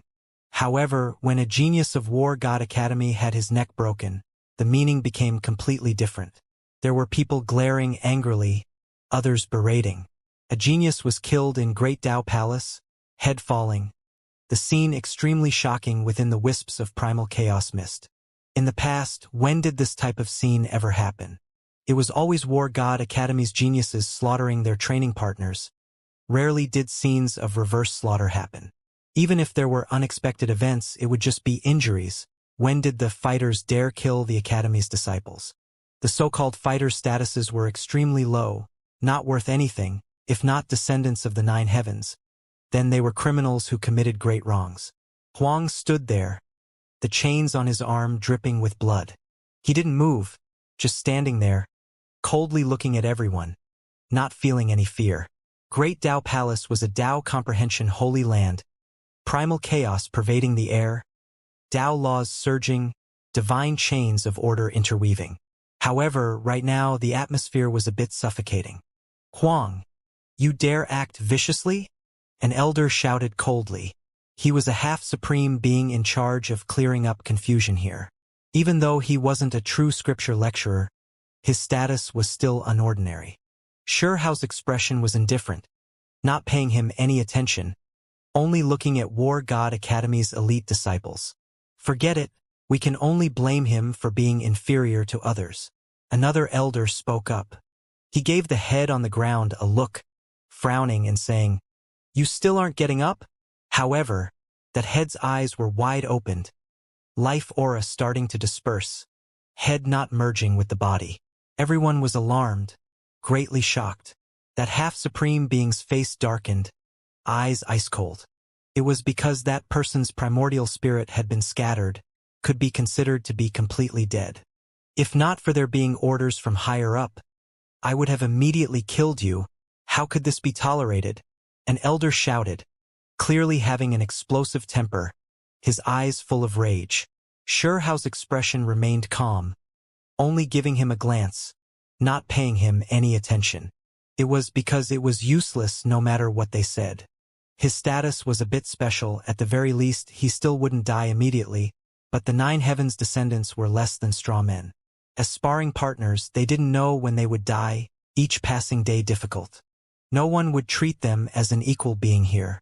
We will end things here today, a half-supreme being announced, long lacking the mood to clear up the listener's doubts. Then the elders left, immediately transmitting sound, asking the higher levels for instructions. How long do we have to give Huang special treatment? When can we give up on him? In their opinion, when it truly came the time to give up on him, could they truly treat him like a lowly training target then? At that time, it would be fine even if they just kill him. Unfortunately, the reply was that they definitely couldn't act recklessly right now. Moreover, as time went on, there was news that Anlin, Shuchuo, and the others didn't return. This made some people worry. Many people knew that the Undying Kings entered Burial Land, but they never returned. Many days have already passed, yet they still didn't come back, making everyone feel uneasy. Of course, the clans all believed that Anlin, Shuchuo, and the others were unmatched under the sky, that nothing bad would happen. They were likely delayed because of something. Wu, I heard that Huang was still wild and untamed even while wearing shackles. Next time, we'll pay him a visit together. When news spread in War God Academy, there were some who narrowed their eyes, speaking like this, extremely interested, preparing to take action together with some people. All news related to Huang would draw great attention. Weapon Hall was an extremely chilly place, because there were many weapons there, either stabbed into the ground or laying in disarray in the hall. There were some bone artifacts, some metal artifacts, as well as some stone artifacts and others. As for weapons, it can be considered an extension of our body. When the true scripture lecturer left, there were half-supreme beings who began to help clear up confusion. When a weapon merges with the body, the two is almost one entity. It must be carefully refined, grown within the flesh. Inside the palace hall this time there weren't many people, also only a few hundred. In the end, it came time for the practical segment again. Sure enough, Hao and the other prisoners were brought out again, serving as fighters, training targets. Before coming, the shackles around Hao were increased again. This was decided by higher-ups, fearing that he might act out again, so they had to suppress him. As expected, after the events of the last time, a few students felt restraining fear towards him at first, no one rashly provoking him. Look, you all, this is a lethal weapon. When nurtured with blood, its power will become much greater, but it will bring harm to oneself as well. It contains murderous energy, which will bring harm to the primordial spirit.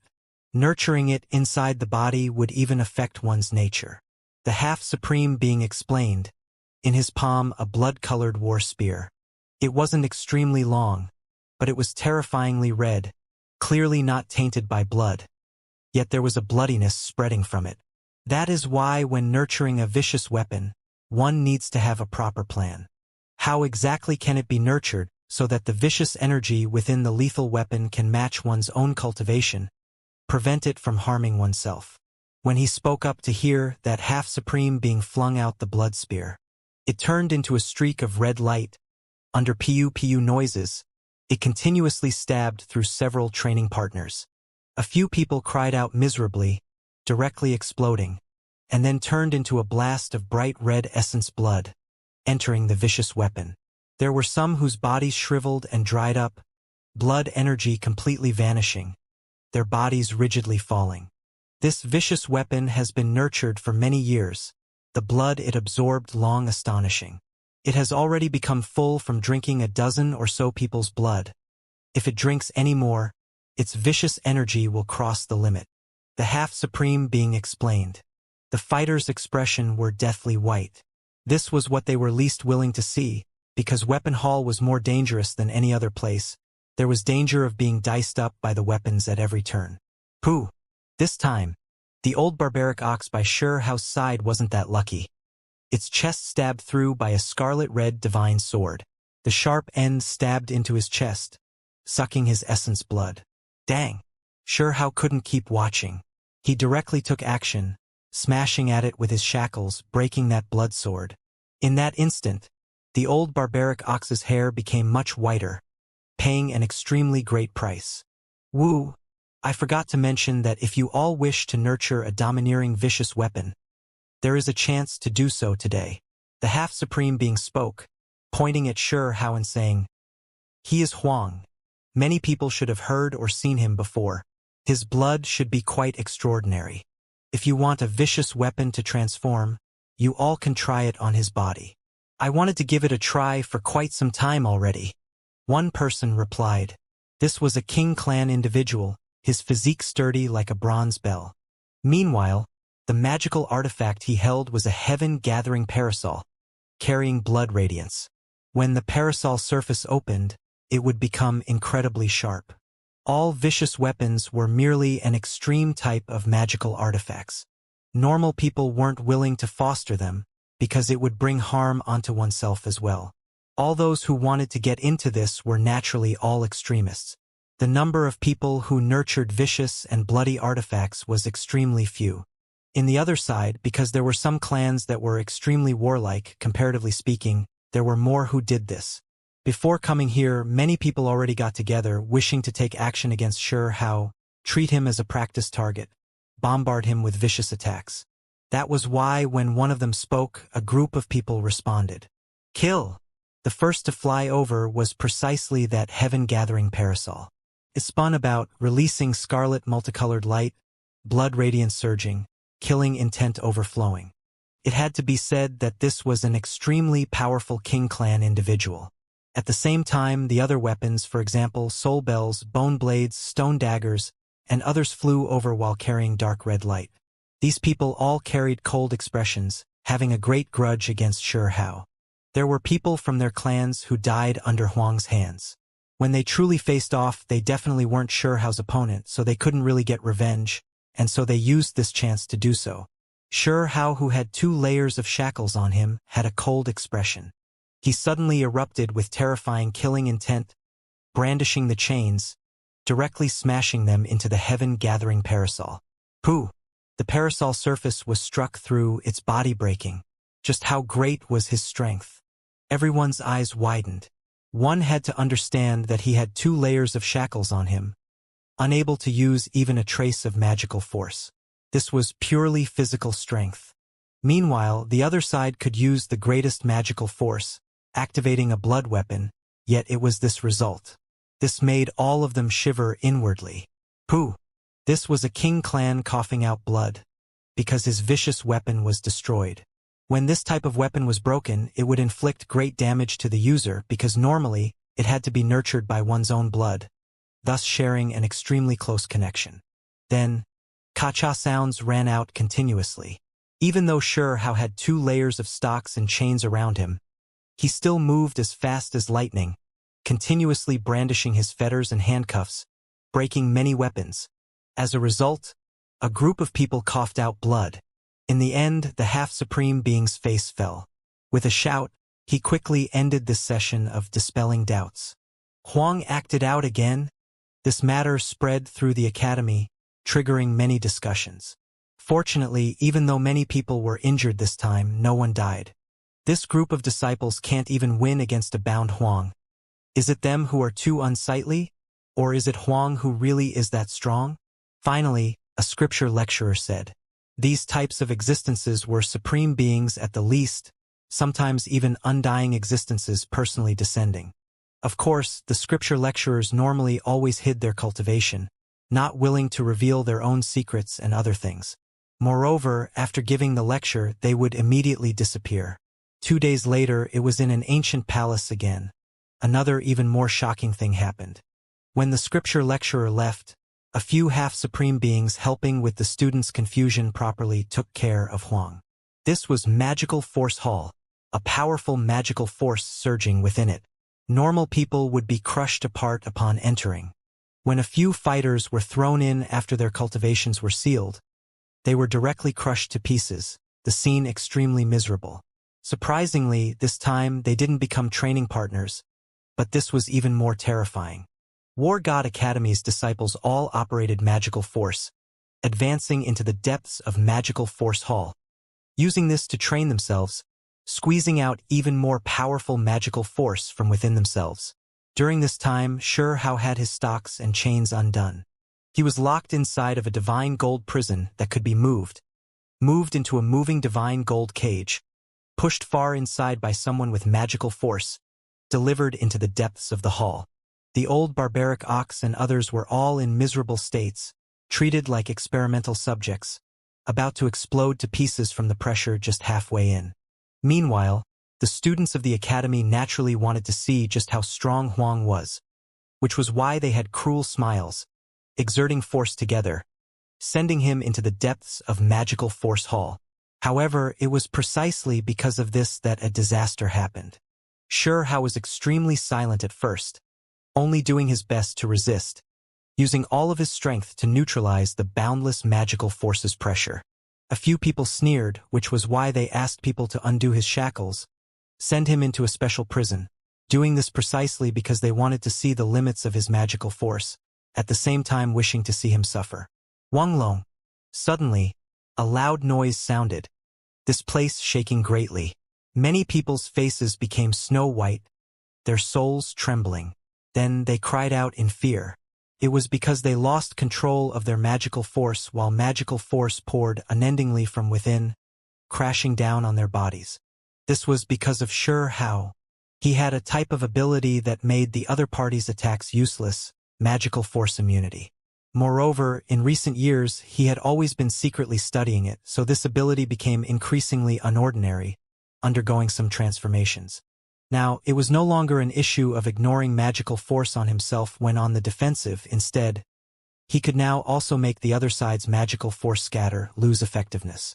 This naturally produced catastrophic results. Over 100 people shouted in horror. When they lost the protection of magical force, their bodies were crushed by Magical Force Hall's boundless power until they split apart and then exploded.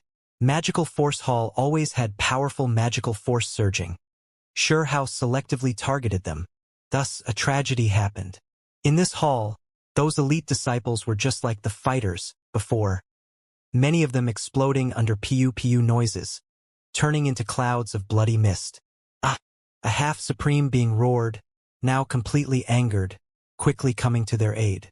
However, in the end, there were still 83 elite disciples who exploded, losing their lives. This was definitely an absolute disaster. No one expected things to end up like this. This is completely a fucking disaster. Then there were great ones who roared out. There were some who really were angered badly. This was just a captive, yet in the end, War God Academy students experienced mishaps again and again, a group of people dying as a result. It really was unforgivable. Haha, interesting. It is about time for us to take action. It really would be too much of a waste to miss out on such a great training partner. Wu, I've been searching these undying king remains all this time, haven't sought out Huang. Yet he stirred up such disorder. It is time for him to fulfill his duty as a whetstone. These were the words of the young Emperor clan youths. After these people entered War God Academy, they didn't immediately seek out Huang, instead exploring this place, because this was a divine land left behind by an undying king. However, they came a step late. What? Gu clan moved, bringing Huang away. Gu clan was a clan on par with emperor clans, far above the normal populace. They originated from the 9 heavens. Huang was brought away by Gu clan. What were they trying to do? The emperor clan youngsters all stared blankly, and then revealed strange expressions. Gu clan status was extremely high. They didn't have to bow down before emperor clans, standing side by side with those clans. This was especially the case when their identities were strange, coming from the same place as Huang. It's not because they want to harm him, right? Qing Kuan said. Not long ago, Hao captured the fearless lion in Heavenly Beast Forest, previously saying that he wanted to seriously punish this traitor. They were similar clans, so was Gu clan responding to this? However, according to normal reasoning, it should be the fearless lion bloodline who ought to be targeting Hao. He hasn't left yet. Huang is in Medicine Refinement Hall, Wu Kuan said. Mo Xian, Wu Kuan, Qing Kuan, and Yu Yu had previously moved independently, moreover mobilized their followers to investigate. They just obtained this new piece of information. They moved quickly, heading in that direction. Medicine Refinement Hall was extremely peaceful, because not many people were willing to come here. Compared to Magical Force Hall or Weapons Hall, it really was a bit lonely. The foreign side were warlike, the clans desiring great power. What they pursued was extreme individual power. Comparatively speaking, they weren't all that interested in the so-called medicine refinement and other types of things. Turns out to be like this. The scripture lecturer who came to Medicine Refinement Hall is a supreme being from Gu clan. Mo Xian said quietly. When they hurried over, a few half-supreme beings from War God Academy already long arrived. Mo Xian, Wu Kuan, Yu Yu, and others understood the situation a bit better, learning much more about what was going on. It was actually War God Academy's related people who agreed with Gu clan's way of doing things. It was because in the past few days, Huang had stirred up just too great of a disturbance, especially the most recent time, resulting in such a disaster, shaking up the entire academy. For some of the supervisors, this could not be endured. They want to punish Huang? Gu clan's supreme being wanted to bring Huang away, bring him to Gu clan's ancient land, closely examine some past things. The clan had left the 9 heavens for too long. They wanted to learn about some things from Hao. However, there were some people from War God Academy who weren't too willing, worried that Gu clan might act too severely, cripple Hao. After some discussion, they had Huang temporarily detained in Medicine Refinement Hall. It is rumored that some of the higher levels agree to Gu clan's request. There are some who are worried that Gu clan's methods would be too harsh, which is why they are opposed. This was the conclusion they reached after understanding the situation a bit more. The Undying Kings still haven't returned after entering ancient burial land, or else Huang would have long been handed over to them. Right now, the higher levels had undying existences overseeing this world, but they didn't know why Gu clan wanted this youngster, thus didn't dare act rashly. Which is to say, before the Undying King's return, the higher levels are currently divided on how to deal with Huang. This is not good, we can't directly break him, or else we'll miss out on an important training partner. Wu Kuan said. The unequaled Anlin and Shichuo ancient ancestors headed for burial region. But Scarlet King should still be in my side, right? He Zimming spoke. Scarlet King was known to be an incredibly vicious individual. He previously refined true immortal kings to death with the Scarlet King furnace, shocking past and present, leaving all clans in fear. Forget it. After Immortal Ancient War, Scarlet King has never appeared again. Who dares disturb him in his ancestral land? Yu Yu shook his head. In short, the current situation was a bit complicated. The Undying Kings still didn't return, while the higher levels' opinions were divided. Currently, Gu clan was extremely aggressive. They ought to have convinced many people, wishing to take action against Huang. Medicine Refinement Hall was extremely quiet. Right now it was sealed up. We cannot enter. Are they planning something, really going to take action this time? Wukuan was extremely shocked.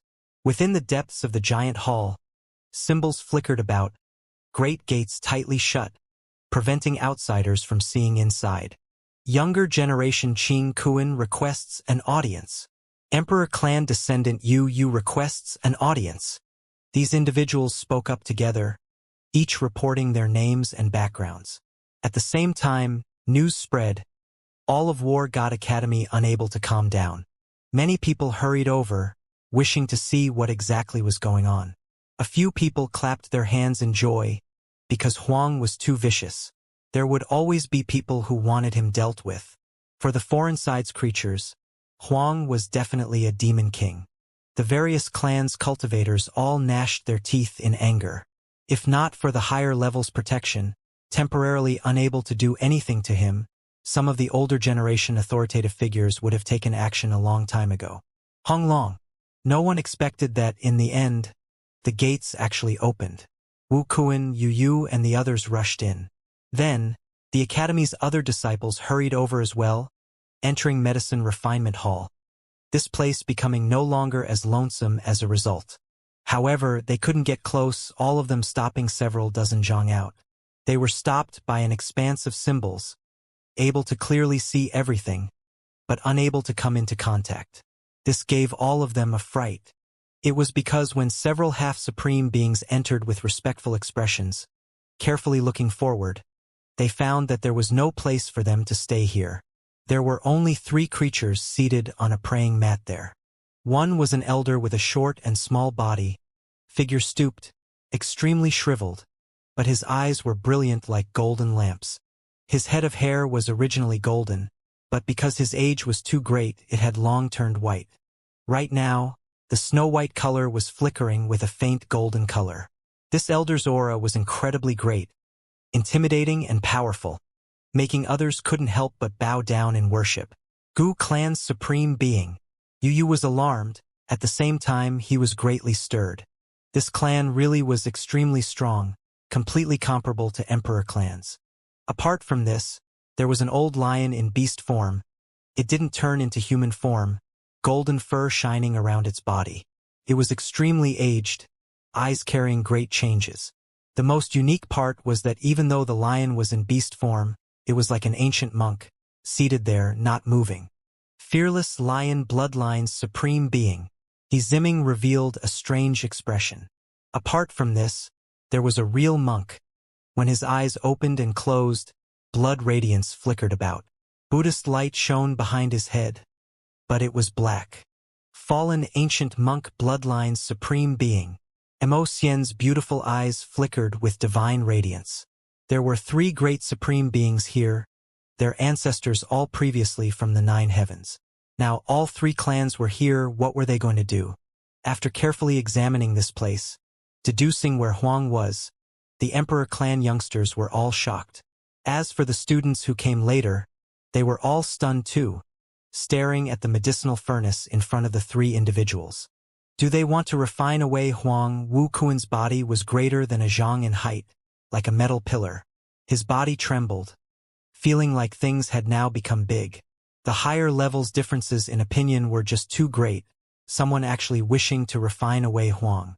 The families who came from the 9 heavens are trying to make their move first, more proactive than the others. Yu revealed a shocked expression. There was a medicinal furnace there, ancient-looking and dull. There was a flame burning below, the furnace lid on top tightly shut. Everyone couldn't help but associate this with a terrifying situation for Huang. Dao brothers, please be more careful. Right at this time, a voice sounded. Another person arrived in the hall silently, appearing on the 4th praying mat. If we wish to search the secrets within his mind, this is the only way. Otherwise, we'll trigger the restrictions in his sea of consciousness, thus make him explode to death. Gu clan's supreme being nodded. Below the medicinal furnace, flames jumped about, the temperature becoming more and more terrifying. This wasn't a normal divine flame, but rather one formed from Tao laws. Right now, it was precisely the Gu clan's supreme being who personally controlled the Tao flame, heating the ancient furnace. If Huang is brought to my clan, refined with the yin-yang furnace, I can almost guarantee success. The world will be reversed, all of his mysteries revealed. Gu clan's supreme being said. If there really is no way, then bring him to Gu clan. The creature on the fourth praying mat said. Hong. That furnace released resplendent divine multicolored light, because it had been refined to the crucial moment. The entire furnace releasing endless auspicious light, surging with essence energy and multicolored brilliance. Senior. Huang is inside that furnace? Right now, someone asked, seeking confirmation. It was because suspecting was one thing, seeing it for themselves was another. Correct. The fallen ancient monk nodded, dark light shining from behind his head, the radiance intimidating. The furnace was sparkling, the situation inside clearly visible. Everyone saw Huang, he really was being refined. Everyone was a bit stupefied. These clan's supreme beings really were going to have Huang die here? Being refined in this type of divine furnace, it should be hard for him to have a good end. Wu, since you all came, I'll share a bit of scripture knowledge. Gu clan's supreme being spoke. He would occasionally come here to impart teachings, but not many people were fond of medicine refinement, all of them searching for extreme power. It was a rare chance for so many people to gather. Of course, he also knew that these people didn't come to listen to scriptures. All of you are walking crooked paths, blindly seeking power, overlooking many important things. You all should come here a bit more to listen to great Tao scriptures. Gu clan's supreme being said. Then, he began to lecture on scriptures. Soon afterwards, many people were moved. Cultivation is like the process of picking medicines. To be more precise, the great Tao is also like medicine. You all should see that today, refining Huang within the furnace is like harvesting human great medicine. If it is done properly, it can topple yin and yang, overturn the world. In the furnace, Shihao's body was being dissolved. For example, blood energy seeping out from the body, skin and flesh being cooked. Pure white essence energy flowed out from within his body streak after streak, spreading out like blood energy. Harvesting human great medicine, were they trying to refine out the various hidden powers within Huang's body. Soon afterwards, they discovered that this medicinal furnace was extremely special. Yin and yang energies moving within, starting to break down Shihao's body, actually separating him into sheets. Inside his body, medicinal flowers blossomed one after another, every single piece of flesh that was removed containing mysterious human body great medicinal flowers.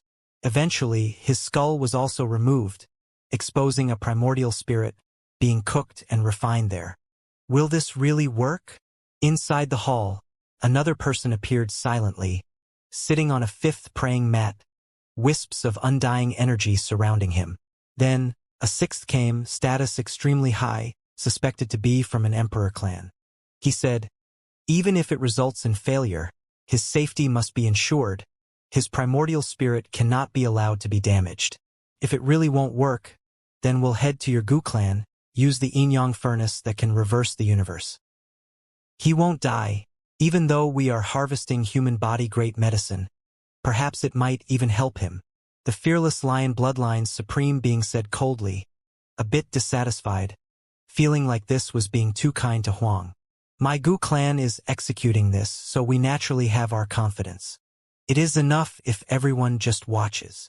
It was clear that Gu clan's tone was calm, but also firm. Gu clan had always been powerful. Now, it was still extremely strong. Regardless of whether it was the fearless lion's dissatisfaction or the emperor clan's suggestion, he faced them both calmly. This place immediately became calm. No one saying any more. Wu Kuan, Yu, Qing Kuan, and the others all revealed strange expressions. They were so-called young great ones of emperor clans. Yet they were still extremely quiet, Gu clan supreme being's formless pressure making them all tremble inwardly. As for War God Academy's other students, they even more so kept quiet out of fear, not daring to act rashly. Right now, only the furnace released a strange sound, burned by the great Tao flames. At first, it was bright, then it became scarlet red, as if the metal was going to be melted away. At the same time, it became transparent, revealing everything that was happening inside. Many people shivered inwardly, sighing for Huang's sake. He was refined away just like that? A few people felt their scalps going numb just from looking at this, let alone Huang, who was personally experiencing this. Even though these people hated Xianxia bitterly, wishing for him to die here, they still felt a bit of sympathy. Regardless, Huang was an extraordinary figure, could be considered a rarely seen young expert, yet in the end he was this miserable, falling through this type of method. It really was a bit pitiful. He was being dissolved. Everyone could see that if this continued, he would definitely be crippled, that there wouldn't be a good result. In the airtight medicinal furnace, his blood energy was extracted, surging out, forming a scarlet-red expanse, extremely bleak. He really could be considered to be at the end of the road. His flesh and other parts were broken down, long coming off, refined into a paste shining with sparkling radiance. This was divine force as well as the resulting mixture of natural laws. Harvesting human body great medicine is extraordinary after all. Even I am shaken. This type of living pill medicine is more powerful than any medicinal herb. Someone finally broke the silence. Precisely the fearless lion bloodline's old lion. It was sitting down. Even though it had a lion body, it sat like a human, its imposing presence carrying a bit of viciousness. Its golden fur was a bit ancient and dim, surrounded by a bit of chaotic energy. Everyone knew that its temper was explosive recently. Even though it was a supreme being, its murderous energy was extremely great, because its descendant was seized by Huang, taken as a mount. This was viewed by it as a great humiliation. For the fearless lion bloodline, this was an extremely embarrassing experience. No one interrupted, even Gu clan's elder silently controlling the Dao flame, refining Xianxia. Kacha. Some strange sounds could be heard from the furnace. Xianxia's bones were all removed, completely separated from his skin and flesh, some bones already broken. Just how terrifying was this type of refinement? Everyone saw that Xianxia's primordial spirit was struggling, roaring out. It was clear that the instant his flesh crumbled, he experienced unimaginable suffering. In reality, one would understand if they just thought about it, just how terrifying of an experience this was. At the very least, the students who saw this scene, including Mo-Xian, He Ziming, Yu, and others felt their bodies go cold, goosebumps appearing on their backs. So this is the so-called legendary yin-yang refinement, breaking down the vital energy, starting from all aspects. The old lion's eyes flickered with radiance. Wu! This time, Gu clan's elder nodded. His face was calm, Dao flames surging between his fingers, burning that ancient furnace. Demonic Buddha have mercy! What was rather unusual was that fallen ancient monk actually chanted this name. I hope we can get some results, the mysterious person wrapped in chaotic energy said. With things already like this, everyone was certain that the last supreme being who hurried here came from an emperor clan. Pai-Pa. In the furnace, Xianxia's bones broke apart, burned down. Even though they had now long been separated, no longer one with his skin, flesh, primordial spirit and other parts, Xianxia still felt great pain. His primordial spirit was struggling greatly. This type of suffering was something others could not even imagine. It was many times worse than being killed. He really wanted to immediately take his own life. Imperial past people couldn't imagine that Xianxia suffered this type of pain. It really was hell on earth. Pa! Immediately afterwards, the furnace moved. Xianxia's bones exploded, becoming hundreds of pieces. Even though it was sparkling white, they all split apart, breaking, scattering apart in the furnace. This was being completely destroyed. In the furnace, medicinal flowers bloomed one after another. One could vaguely smell waves of fragrance through the sealed furnace. A group of young students were shocked, crying out in alarm. Was this really still refining medicine? This is the human body great medicine?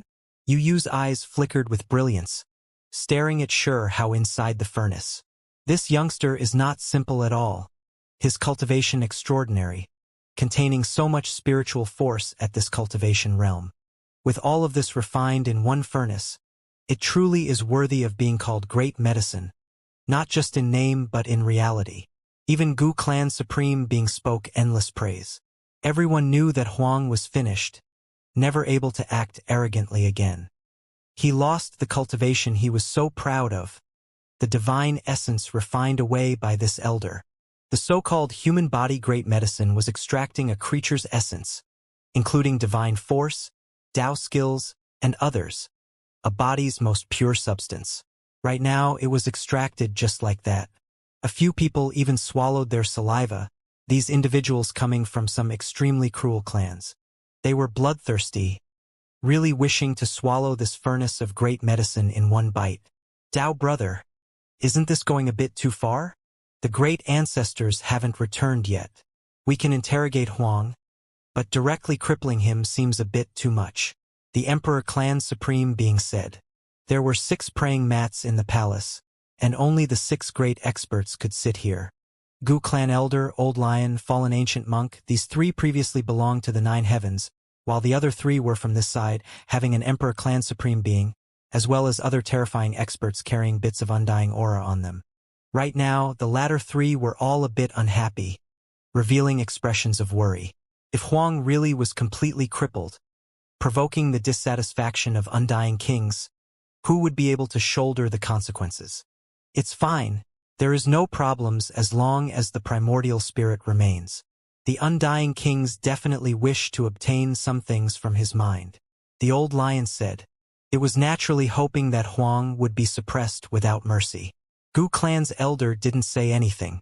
However, everyone felt like Gu Clan acting like this really was a bit too much, even more vicious than those originally from this world. Did he hate Huang that much? In a few people's opinions, Gu Clan acting like this was perhaps out of worry of something. He wanted to completely end the good saplings of the 9 heavens side. Traitors are even more hateful than the true invaders. This was what Hao thought with a sigh when he could still keep a clear conscience. He was roaring inside, really wanting to immediately kill them. The intense pain was unendurable. He was in constant suffering. At this time, Hao felt as if his primordial spirit was going to break apart, because there was a mysterious power surrounding it, carefully probing, extracting, wishing to break through the seals. It was easy to see that the other side's great experts all knew that there were chains binding his primordial spirit, sealing it, preventing outsiders from searching within. And now, what they wanted to do was break through them. This was extremely dangerous. A single mistake and Hao's body and spirit would be extinguished. This is the most difficult sea of consciousness sealing method. Even those whose strength is far greater than his cannot come into contact with it, or else his body will explode. Fallen Ancient Monk said, the dark light behind his head shining brilliantly.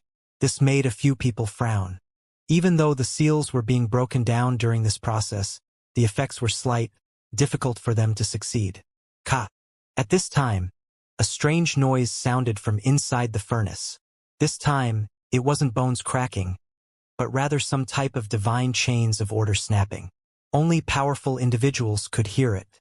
The expressions of the individuals on the praying mat all changed. The first time they could not remain calm anymore. Wu Kuan, Yu, and the others also trembled. They sensed that something happened. Huang was now really most likely going to be ruined. His cultivation skills were torn apart. All of his natural laws, order, and other things crumbled, producing a collapsing sound. Sigh, what a pity. I thought that if his luck was good enough, he could obtain some natural luck. From this, shed his mortal body and exchange his bones. Gu Clan's elder shook his head.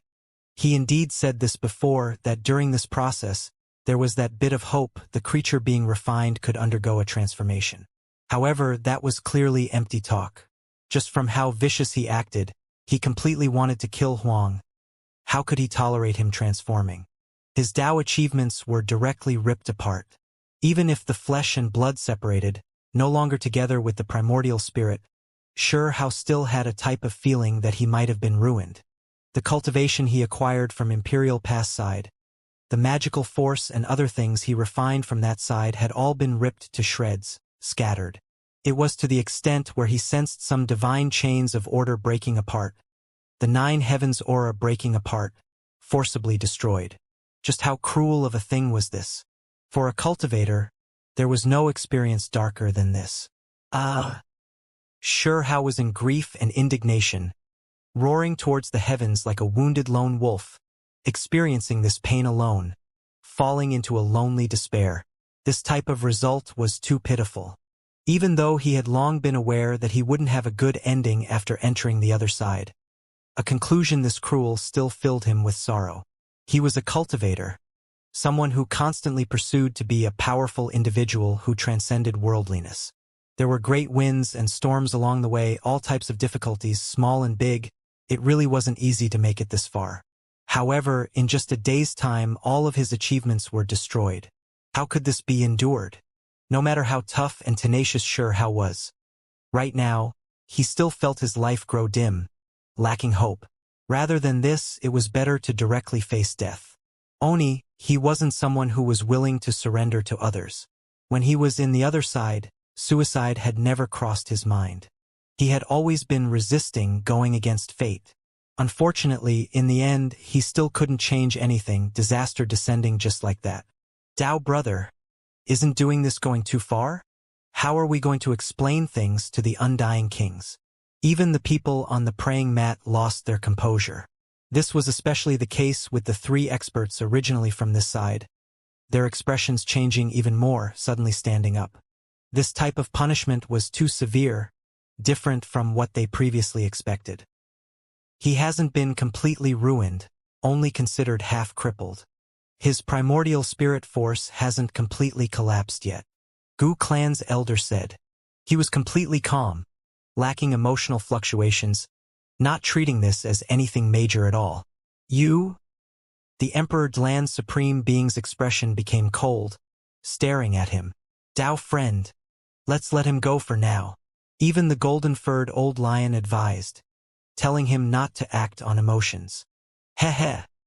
Gu Clan's elder laughed, still extremely calm, saying, Don't worry, as long as the primordial spirit isn't destroyed, then there's no problem, we'll be able to explain things to the great ancestors. Everyone felt like this old fellow was too vicious. Even though he was smiling, the snow-white teeth he revealed made one feel a type of coldness. Huang was crippled just like that? No one believed him. Things already reached this degree, what only mostly crippled was there to speak of. In everyone's eyes, Huang already didn't have the slightest bit of hope. Xianxia's primordial spirit became increasingly dim. He could clearly sense wisp after wisp, strand after strand of hidden force being extracted, broken apart. He was becoming weaker. Be careful. The restrictions on his primordial spirit are about to be activated. Fallen ancient monk spoke up, carefully reminding. If that happened, then it wouldn't be as simple as just being crippled, but rather explode on the spot, body and spirit erased. Xianxia felt like he was too weak, like a candle flame in a storm, about to die out at any time. His life force was about to wither away. He didn't know whether to feel grief or happiness. The moment his cultivation was ruined, all hope turned to dust. But when his life source flickered, he released a light sigh. Perhaps ending things a bit easier could be considered a type of release. Heh. Don't worry, I know what's appropriate. He won't be able to die. Gu Clan's elder said with a smile. Xianxia looked at them through the translucent furnace wall, and then looked towards Gu Clan's elder. Why did this individual deal with him like this? His actions were even more vicious than the old lion and the people from this world. Youngster, do you feel despair? Do you want to end your own life now? Gu Clan's elder looked at him. Xianxia was originally full of hatred, feeling like this life was full of darkness. But he immediately woke up, becoming clear-headed. He looked at him coldly, not replying. The primordial spirit light was extremely dim, but Xianxia didn't lament or anger, instead completely calming down, remaining silent just like that. He wouldn't collapse in despair, even if he was crippled, then he would just treat it as his life's final experience. He felt like he didn't have any weaknesses. Come, just let me experience this pain, this suffering, these wounds. I was long aware that my path was dim. What is there to be upset about? Xianxia said. In the distance, those students all sucked in cold air. Through the furnace wall, they sensed this type of emotion, all of them extremely shocked. Just how firm was Huang's will? Or was this to say that his natural disposition really was just that resolute? This type of terrifying experience, just looking at it made their bodies go cold. If it was them who went through this, they would have long fell into despair. Huang was still immersing himself in this experience. He wanted to seriously experience it. He really was a monster. The expressions in the eyes of the youngsters looking at Huang in the furnace all changed, sensing some of his characteristics. The reason he was able to become this strong, defeat all of his opponents, had a great connection to his unwavering will. When this type of person cultivated, his Tao heart would be incomparably resolute. Inside that furnace, bright red flowers bloomed, a sign of the human body great medicine pretty much finishing its refinement. How's bones, flesh, skin, inner organs were all extracted, this process coming to an end. A type of fragrance wafted out, one that made others couldn't help but reveal different expressions. Some of them felt greed, many people frowning, feeling like that furnace of medicine made them shiver inwardly. Suddenly, How's primordial spirit shone, the entire furnace shaking. "Hurry! Stop this!" The fearless lion bloodline's old lion roared out, the first time it truly lost its composure, stopping the furnace from releasing light. It was because Huang suffered critical damage, primordial spirit no longer stable. This might activate the restrictions in his sea of consciousness. He was most likely going to explode. Meanwhile, if Huang was done in, then how were they supposed to report to the Undying Kings? If they had blame placed on them, then they wouldn't be able to support it. Hurry and activate the yin and yang reversal, or else it'll be too late. The Emperor Clan Supreme being roared, also forgetting himself. It was because this was an imitated good of the yin-yang furnace, having the so-called yin-yang energies, able to overturn the universe, make some things rotate in reverse. Hong, the precious furnace shone. Gu Clan's elder formed an imprint, operating the Tao flame, making the furnace even more resplendent, raging flames surging. Inside the furnace, How's primordial spirit didn't explode. The power that had just touched upon his restrictions was broken apart, protecting his life. However, yin and yang energies clashed, in the end also injuring his primordial spirit, making his soul grow dim, almost being extinguished. "What are you doing? Do you really want to destroy him?"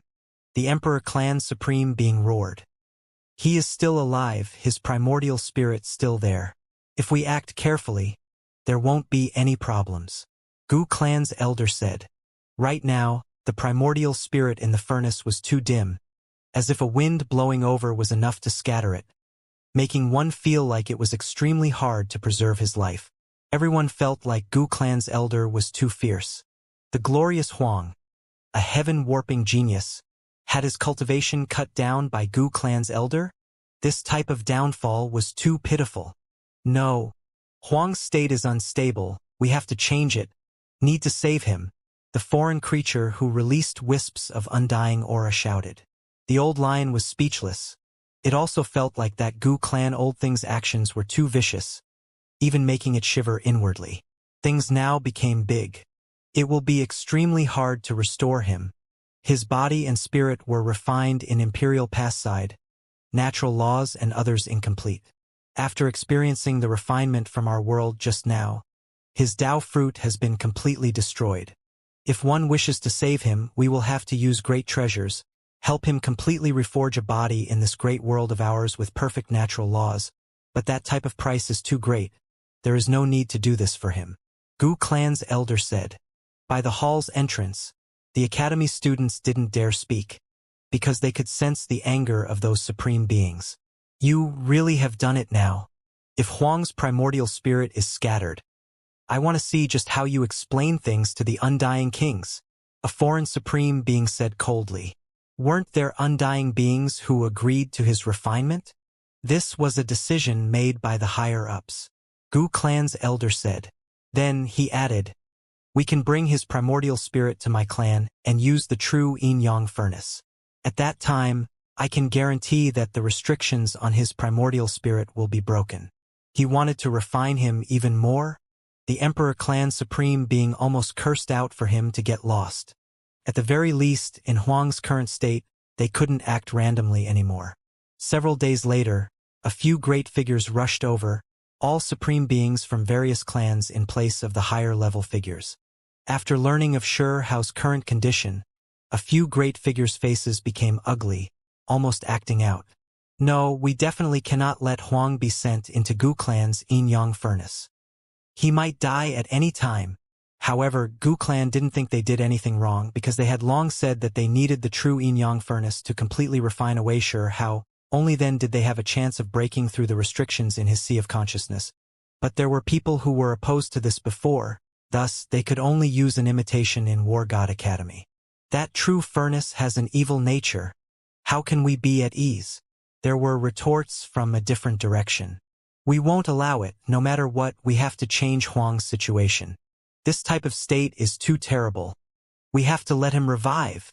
There were some people who couldn't sit still anymore. It was because they were worried that the Undying Kings would erupt into rage when they returned. Perhaps the key wasn't in Hao's sea of consciousness. The great ancestors might even have other uses for him. When they thought of these things, a few people couldn't remain calm anymore. Some of them knew that this great era definitely wasn't going to be peaceful again. Perhaps history's greatest sparks were going to be produced. The great ancestor's decision couldn't be disobeyed. Help him reforge his Tao achievements in my world. Let him recover, someone said coldly. Only they would definitely have to pay quite the price to do so. Huang was crippled. Moreover, at the hands of a supreme being, everything destroyed. It was hard to restore him from nothing. Did he do this on purpose? When some people carefully examined Hao's condition, they couldn't help but erupt in anger. Really wanted to drag Gu Clan's elder here and berate him. Huang's injuries were too severe. His life force and other parts practically all destroyed. Restoring him through great magical force was practically impossible. It was just like Gu Clan's elder said before leaving, that if they wanted to change his condition, they had to use some heavenly treasures. Only by doing this was their hope. Out of selfish motives, completely for the sake of tormenting Huang, he ended up making this terrible mess. What right does he have? Someone said coldly. Could it be that Gu Clan previously had a grudge against the immortal ancient stone family? Another person suspected. There is a huge possibility. This won't do, call that old thing over. This disaster was caused by him. So have him do it. There were some who couldn't accept this result, deciding to call that Gu Clan elder over. Gu Clan's elder came, but he was extremely calm, sticking to his statement that there was no way of restoring Huang. Soon afterwards, everyone discovered that Hao's primordial spirit was unstable, about to scatter. This, if not for their magical force being powerful, all of them being supreme beings, they definitely wouldn't be able to protect this youngster. What are we supposed to do now? The Emperor Clan Supreme being roared out in fury, berating Gu Clan. Even if they were both supreme beings, normal people really didn't dare oppose Gu Clan, but Emperor Clans didn't feel any fear. He was now truly angered. It was to the extent where soon afterwards, extremely powerful undying beings were alarmed, passing down the decree that Hao has to be protected, that he has to be revived. There is an easy solution. Send him to the Immortal platform. It will definitely stabilize his primordial spirit. Gu Clan's elder suggested. Everyone's faces weren't pleasant when they looked at him, because this was all because of him.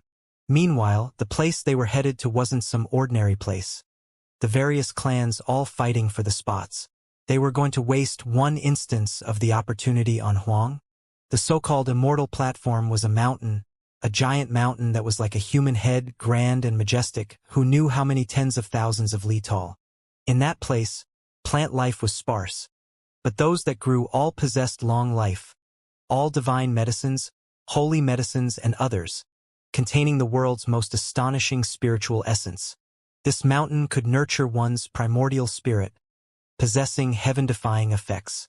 Normally speaking, even if one's primordial spirit was broken, as long as they were still alive, not completely scattering, they had a chance of reviving in that place. Meanwhile, if one cultivated there, it would allow the primordial spirit to quickly grow. It could be said that this was a heaven-defying place. Thus, this mountain's value was immeasurable.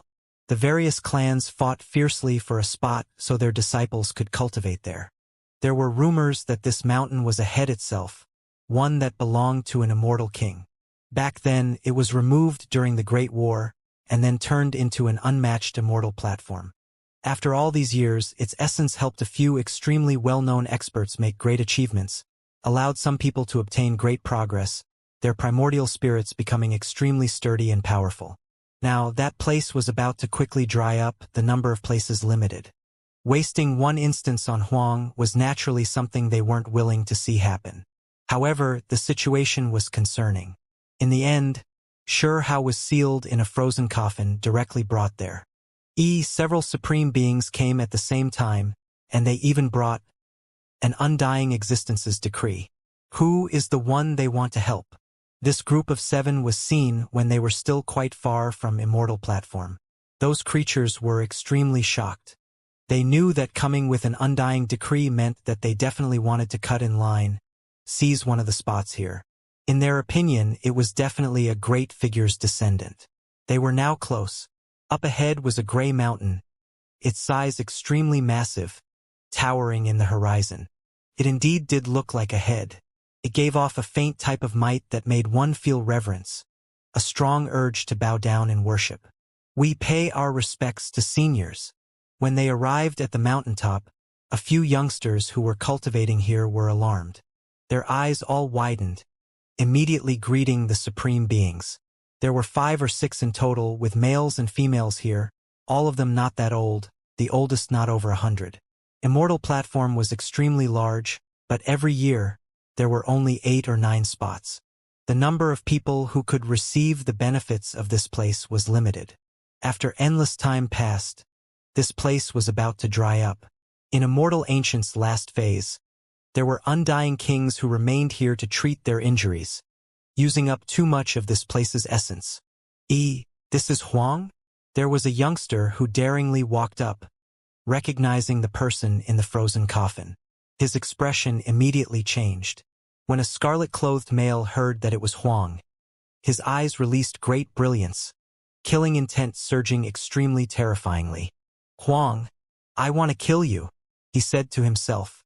Scarlet King's descendant? The Emperor Clan Supreme being said. Even though the two weren't from the same Emperor clan, the two clans were still familiar with each other, understanding each other's bloodline auras. I am. That youngster nodded. This left many people shocked. Normally speaking, Emperor clans were rarely seen, yet a Scarlet King's descendant actually came here. One could see just how important this immortal platform mountain was, even Emperor clan descendants willing to cultivate here. It wasn't strange for this place to have limited quota at all. On the mountaintop was a strange stone platform. It was extremely smooth, almost like jade. After the frozen coffin was brought here, it was directly placed on the stone platform, the most suitable place for cultivating the primordial spirit here. Hao revived here, feeling his withered primordial spirit become nurtured here. A wave of mysterious power spread through this entire great mountain, gradually restoring his dried-up primordial spirit. The most important thing was that the natural laws here were complete. When Hao's primordial spirit was nurtured, flawless great Tao laws appearing, there was a type of tempering being carried out. He was shocked.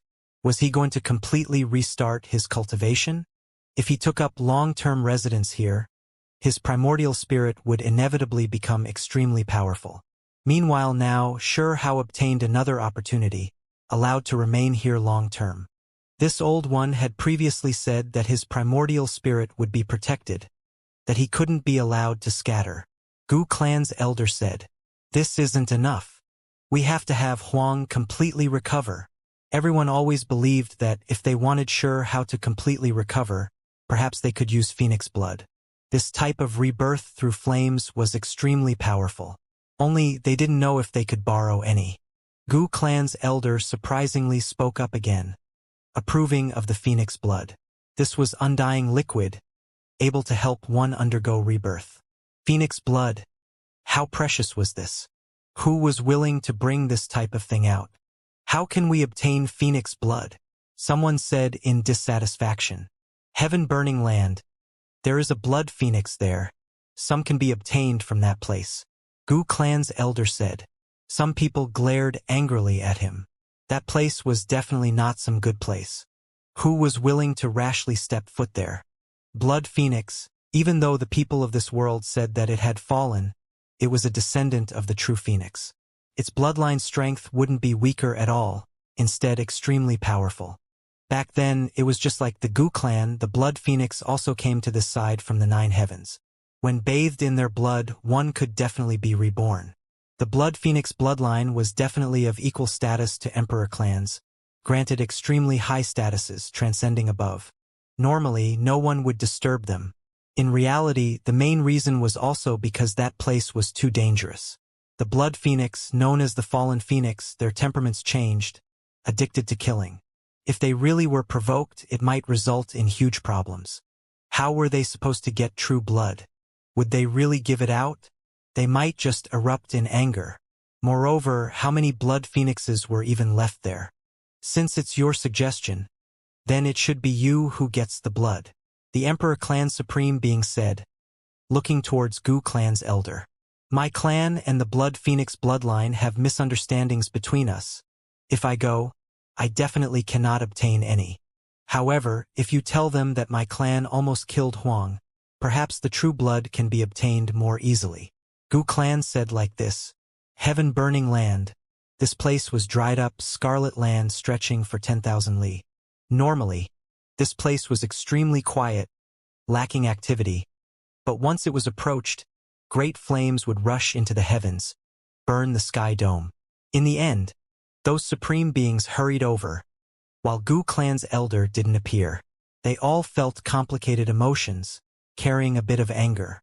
They never expected that for Huang's sake, they would actually come here to ask for true blood. In reality, during these days they really were helpless, feeling extremely annoyed. They actually had to appear themselves to help that Huang. It was just like the rumors stated. This place was completely scarlet, not a blade of grass growing, extremely quiet. Suddenly, when they approached, something unexpected happened. Hong Long.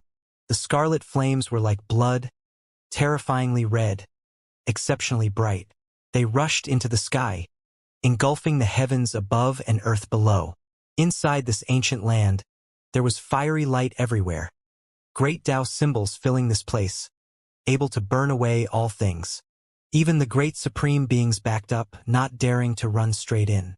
The Emperor Clan Supreme Being spoke up, transmitting sound inside, wishing to meet with a member of the Blood Phoenix clan. This region's depths were extremely quiet. Even though there were heaven-burning flames, there was no sign of living creatures. The Supreme Beings transmitted sound several times. Finally, there was a great disturbance produced. Hong Long. It was as if lightning crashed down. Then he saw heaven overflowing fiery light. A creature opened its eyes, body as tall as a mountain. When its eyes opened, terrifying scarlet light shot out, the radiance incomparably brilliant, as if 2 blood moons appeared in the darkness. Within heaven-burning land, fiery light surged everywhere. The pressure so great everyone felt like they were suffocating. Even the supreme beings felt this type of pressure. It was as if the heavens were going to be burned away, annihilating all things in this world. This type of Tao was too terrifying. These individuals already saw how different that phoenix was. Its body was massive, eyes cold and intimidating, as if it was a slaughter machine who walked out from hell itself. One had to understand that this was a phoenix. Originally, this was an auspicious being. Wherever it passed, the weather would become beneficial for crops, countries would prosper, the people would be at peace, bringing people auspicious omens. However, right now, its expression was ice-cold, body even larger than a mountain peak. Standing on this heaven-burning land where not a blade of grass grew, overlooking everyone with incredible chilliness. Up ahead, fiery light overflowed, its entire body not visible. Only an outline towered in the ancient land, carrying boundless pressure. This was like a matchless demonic god from hell, as if it had broken through its shackles, now about to massacre all life. This Tao friend presumptuously disturbed you, must ask you for forgiveness. A supreme being braced himself and spoke up, because the pressure this phoenix released was too great, at the same time not friendly at all, making his skin feel ice-cold. The main thing was that he couldn't see through this blood phoenix's cultivation realm. It definitely wasn't weaker than his own. Since you know that you are a disturbance, then just leave. A cold voice transmitted from the red fiery light, not willing to interact with them, directly refusing to meet them. Those individuals all trembled inwardly. This really was worthy of the blood phoenix's reputation, already becoming a fallen immortal bird. It was still domineering compared to the past auspicious bird. It was too cold.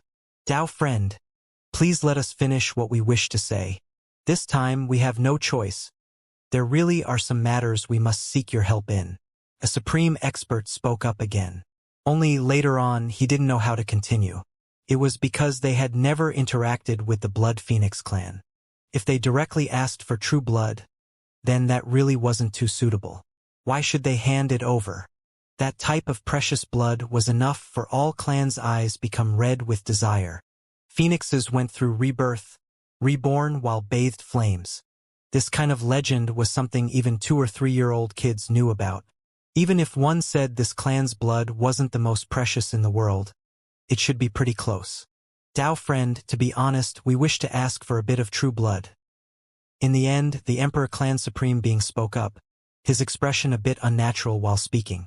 They had never met before, yet he asked for true blood. This really was a bit hard to justify. Am I that familiar with you all? That giant creature in the red fiery light coldly asked, overlooking all of them. The meaning behind these words couldn't be clearer, pushing them far away, not wishing to interact with them at all, not willing to give them true blood. We know that hastily asking like this is a bit hard to justify. However, this time, we really need Dao friends' help. They couldn't stop here no matter what. They carefully explained, speaking about the youth who the Undying Kings attached importance to, requiring the help of Phoenix blood. Gu clan accidentally harming him? Their hearts are still so dark, actions so vicious. Ha! The blood phoenix sneered, revealing an emotional fluctuation for the first time. They were all stunned. Things were just as Gu clan's elder said. The two clans having some grudges, not all that amiable. Hong! Fiery light overflowed, surging over there, burning the sky dome. The scorching temperature uncomfortable even for these supreme beings. Moreover, now, it became even more intense. The scarlet great flames roiling like a sea. That creature was moving, wishing to walk out from the ancient land. Sure enough, it appeared, revealing its true body. It was as tall as a great mountain, no longer a blurry outline, its bright feathers like flowing blood. This was precisely the fallen blood phoenix, known to be a perfect species. It had previously warped and weaved through the heavens above and earth below, possessing an undying body. It was extremely cold, and also extremely prideful, like a monarch who overlooked ants. It was extremely indifferent. Only after a long time had passed did it speak to everyone again. Even though phoenix blood is precious, it isn't something every creature can endure. If you want to obtain the blood, have that youngster come and try himself, see if he can obtain it. It actually spoke these words, could be considered to have agreed. The supreme beings look at each other in dismay. Previously, the blood phoenix refused them, but when they mentioned that Gu clan injured Huang, it ended up agreeing. Dao friend, Huang is seriously injured, now reviving on Immortal platform. He has no way of coming here, so we ask you to be accommodating. One of them spoke. Does he want to live or not? If he wants to live, then have him come himself. The blood phoenix was extremely direct, and also extremely domineering, its tone unquestionable. Its body was massive, bright red in color. Its feathers were all brilliant, scarlet multicolored light overflowing. The fallen blood phoenix was still a bit different from the phoenixes of the past. The true phoenix's feathers were brilliant and multicolored, while the blood phoenix only had a single color, which was bright red. A supreme being felt really annoyed, really wishing to act out. When were people of their status ever spoken to like this? Today they acted so courteously, Yet the other side didn't give them any face. Someone stopped him, not allowing the Supreme Being to speak. Understood, we will leave first. We will come back soon to disturb you once more, the Emperor Clan Supreme Being said. While leaving, their expressions weren't all that great. What kind of statuses did they have? When had they ever had to act so humbly before? Yet in the end, they were treated so coldly by the other side. I really want to break in and directly seize some phoenix blood, one of them said in annoyance. That place is like a dragon pool, tiger den. We don't know if the blood phoenix who participated in Immortal Ancient War is still alive. If it is, if we really act out, the consequences would be unimaginable, the Emperor Clan Supreme Being said seriously. Along the way, they all suspected that Heaven-Burning Land had already dried up. Perhaps only a single blood phoenix remained. Since we already left, then there's no point in thinking about it further. Soon afterwards, they hurried to Immortal Platform Mountain, standing on the grand giant mountain top again. This mountain really was like a head, carrying immortal Tao aura. In just a few days, Huang's condition became much better, primordial spirit having brilliance, no longer that deathly still. Bringing him there now might still be a bit early. His primordial spirit's injuries haven't completely recovered yet. A Supreme Being looked at the frozen coffin. Huang didn't move at all, laying on the coffin. His head was shining, absorbing wisps of mysterious light specks, his condition always heading in a good direction. Of course, all of this was from a primordial spirit aspect. In this place, in regards to the flesh, the nourishing effects were quite limited, only the divine will being strengthened. Let's wait a few more days. After his primordial spirit solidifies, we will head to Heaven-Burning Land. 2 days later, the Supreme Beings brought the frozen coffin to the Heaven-Burning Land. It was because they were scared of the blood phoenix backing out of its promise, that something unexpected would happen. Meanwhile, they could still return to Immortal Platform at any time. There was no need to worry about that. Huang, if you can stand back up, no longer crippled, I will definitely kill you myself. On the Immortal Platform, a scarlet-clothed male spoke, his eyes ice-cold, staring at the frozen coffin. He was Scarlet King's descendant, his name Qi Menghong, an Emperor Clan's heaven-warping genius. A close relative of his Emperor Clan Supreme Being Qi Pu was captured by Meng Tianzheng not long ago outside Imperial Pass, brought into the city, making him feel extreme humiliation. That was why he always wanted a chance for revenge. When he learned of Huang's relationship with Meng Tianzheng, he naturally wanted to kill Huang. The Supreme Beings brought Shi Hao's frozen coffin to Heaven-Burning Land. What is going on? Many people want Huang dead, while we are going through so much trouble to save him, help him recover. This really is ridiculous, someone said with a sigh. Huang was this side's enemy. Yet these people were running all around to help him recover. Whenever they thought of this, they all felt a bit upset. It's all that Gu Clan old thing's fault, acting too viciously, someone said in resentment. Otherwise, how could things have ended up like this? Before they transmitted sound into the ancient land, a giant creature already approached from within Heaven-Burning Land. It was still the blood phoenix from last time. Even though Shi Hao didn't move at all, he had long become awake. He stared at the giant creature in the ancient land. So this was a fallen blood phoenix? Even though it stood in fiery light, why were its eyes so cold? Come with me. The giant figure moved, extremely fast. When it moved its wings, the vast sky broke apart, flames rushing beyond the sky dome. It was too terrifying. The Supreme Beings followed it, entering Heaven-Burning Land. If it was a normal person, they would have long melted. The temperature of the flames was too high. In that instant, they advanced 800 li, arriving before an ancient cliff. This cliff was extremely tall, simply as tall as the sky. It was a reddish-brown color. Just like outside, not a blade of grass grew here. There were cliffs everywhere, blocking their path forward. Upon closer inspection, the cliff was ring-shaped, surrounding the core of this restricted land. Outsiders couldn't step foot in here. The fiery light inside was even more terrifying, the bright red color carrying dark light. There were even some areas where it was just black flames, making one's heart rate increase. We likely cannot enter either. There was a supreme being who spoke up, because they sensed an undying aura. The region the cliffs surrounded was definitely extremely terrifying. This is the place. If he shares fate, he can bring away the phoenix blood himself. If not, then I can only ask you all to leave. The blood phoenix spoke. This massive cliff was like a river-stopping dam, blocking everything ahead. Meanwhile, on the cliff were even more so a few small jars, as well as small bone cauldrons and others. They hung there extremely mysterious. Phoenix blood.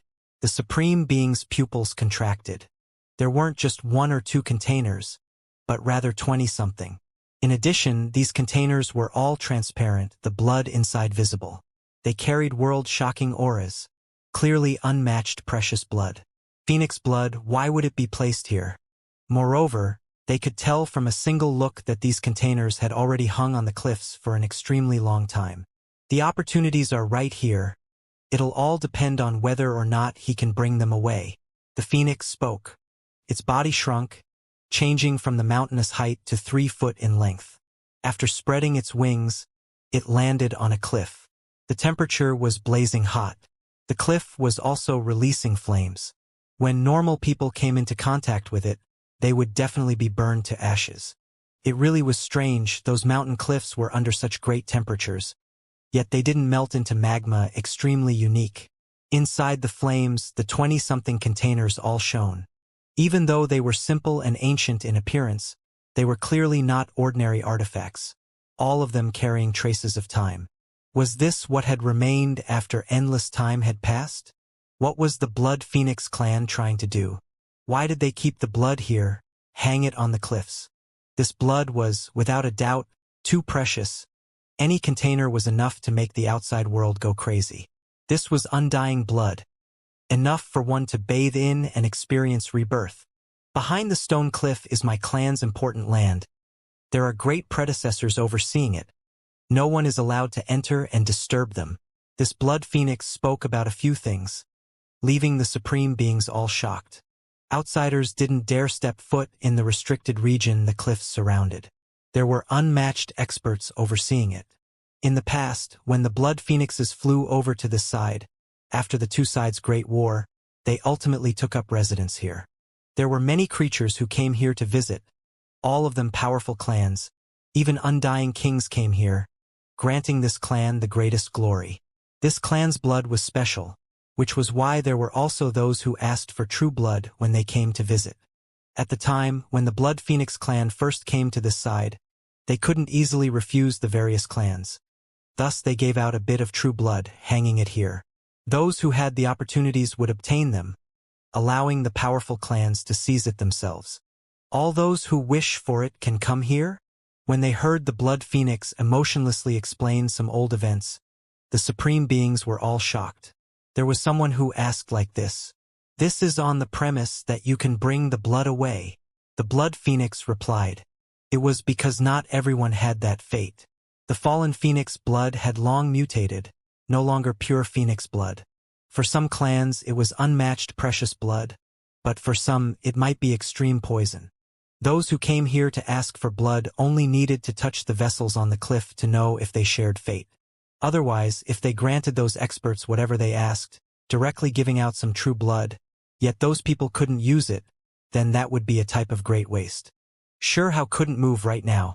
So the supreme beings activated their magical force, lifting the frozen coffin before the main cliff, approaching those ancient containers. After all these years passed, there is still some phoenix blood that hasn't been brought away. Even the supreme beings revealed looks of surprise. It was clear that fallen blood phoenix true blood had problems. Not suitable for everyone as expected. Could even be said that only some people could use it. Otherwise, how could any of this precious blood be left behind? If it was a normal phoenix, there definitely wouldn't be any issues. It was auspicious, a holy bird. Meanwhile, the blood phoenix who had fallen into depravity had long underwent a strange change, even its bloodline becoming different. At the same time, the supreme beings also had some misgivings. After all this time had passed, is this blood still fresh? Did some of its divinity already disappear? Don't worry. My clan's blood has been sealed extremely well. There isn't any leakage of essence. That blood phoenix standing on the cliff said. Fiery light flickered about. The ancient cliff revealed its true appearance.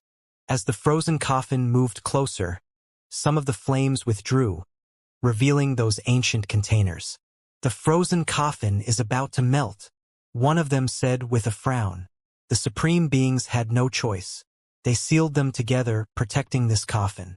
This wasn't a frozen material in the true meaning, but was rather a type of true jade that was cold and snow-white, one of the highest level treasures. However, in the end, it actually couldn't hold on here.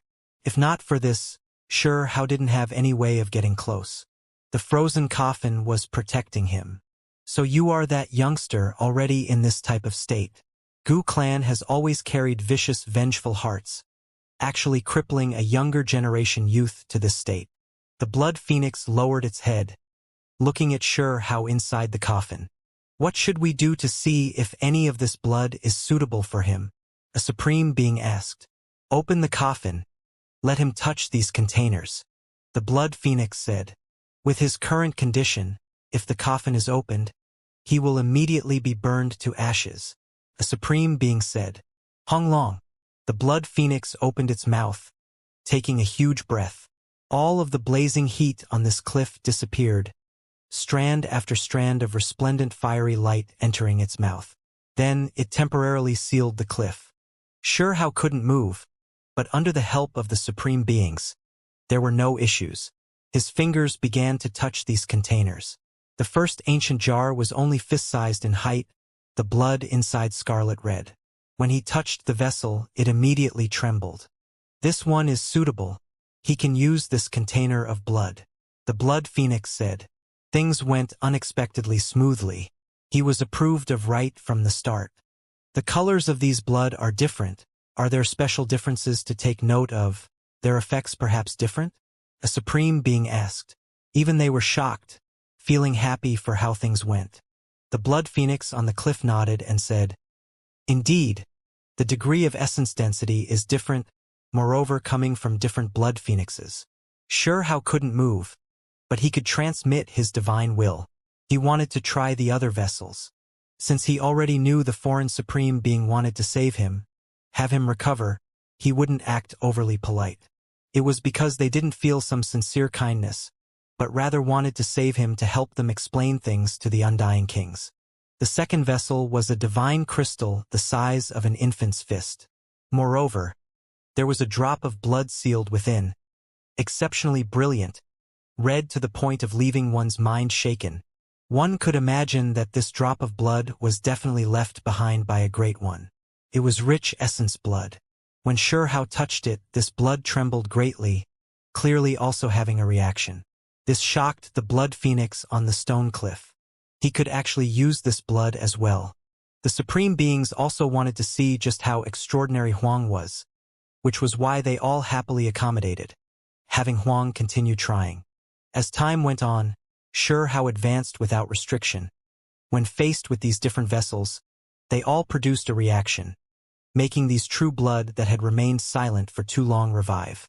Some of the blood was special, golden-colored, like melted gold, clearly extraordinary. There was also blood that flickered with five-colored brilliance, as if it had never fallen, like normal phoenix blood.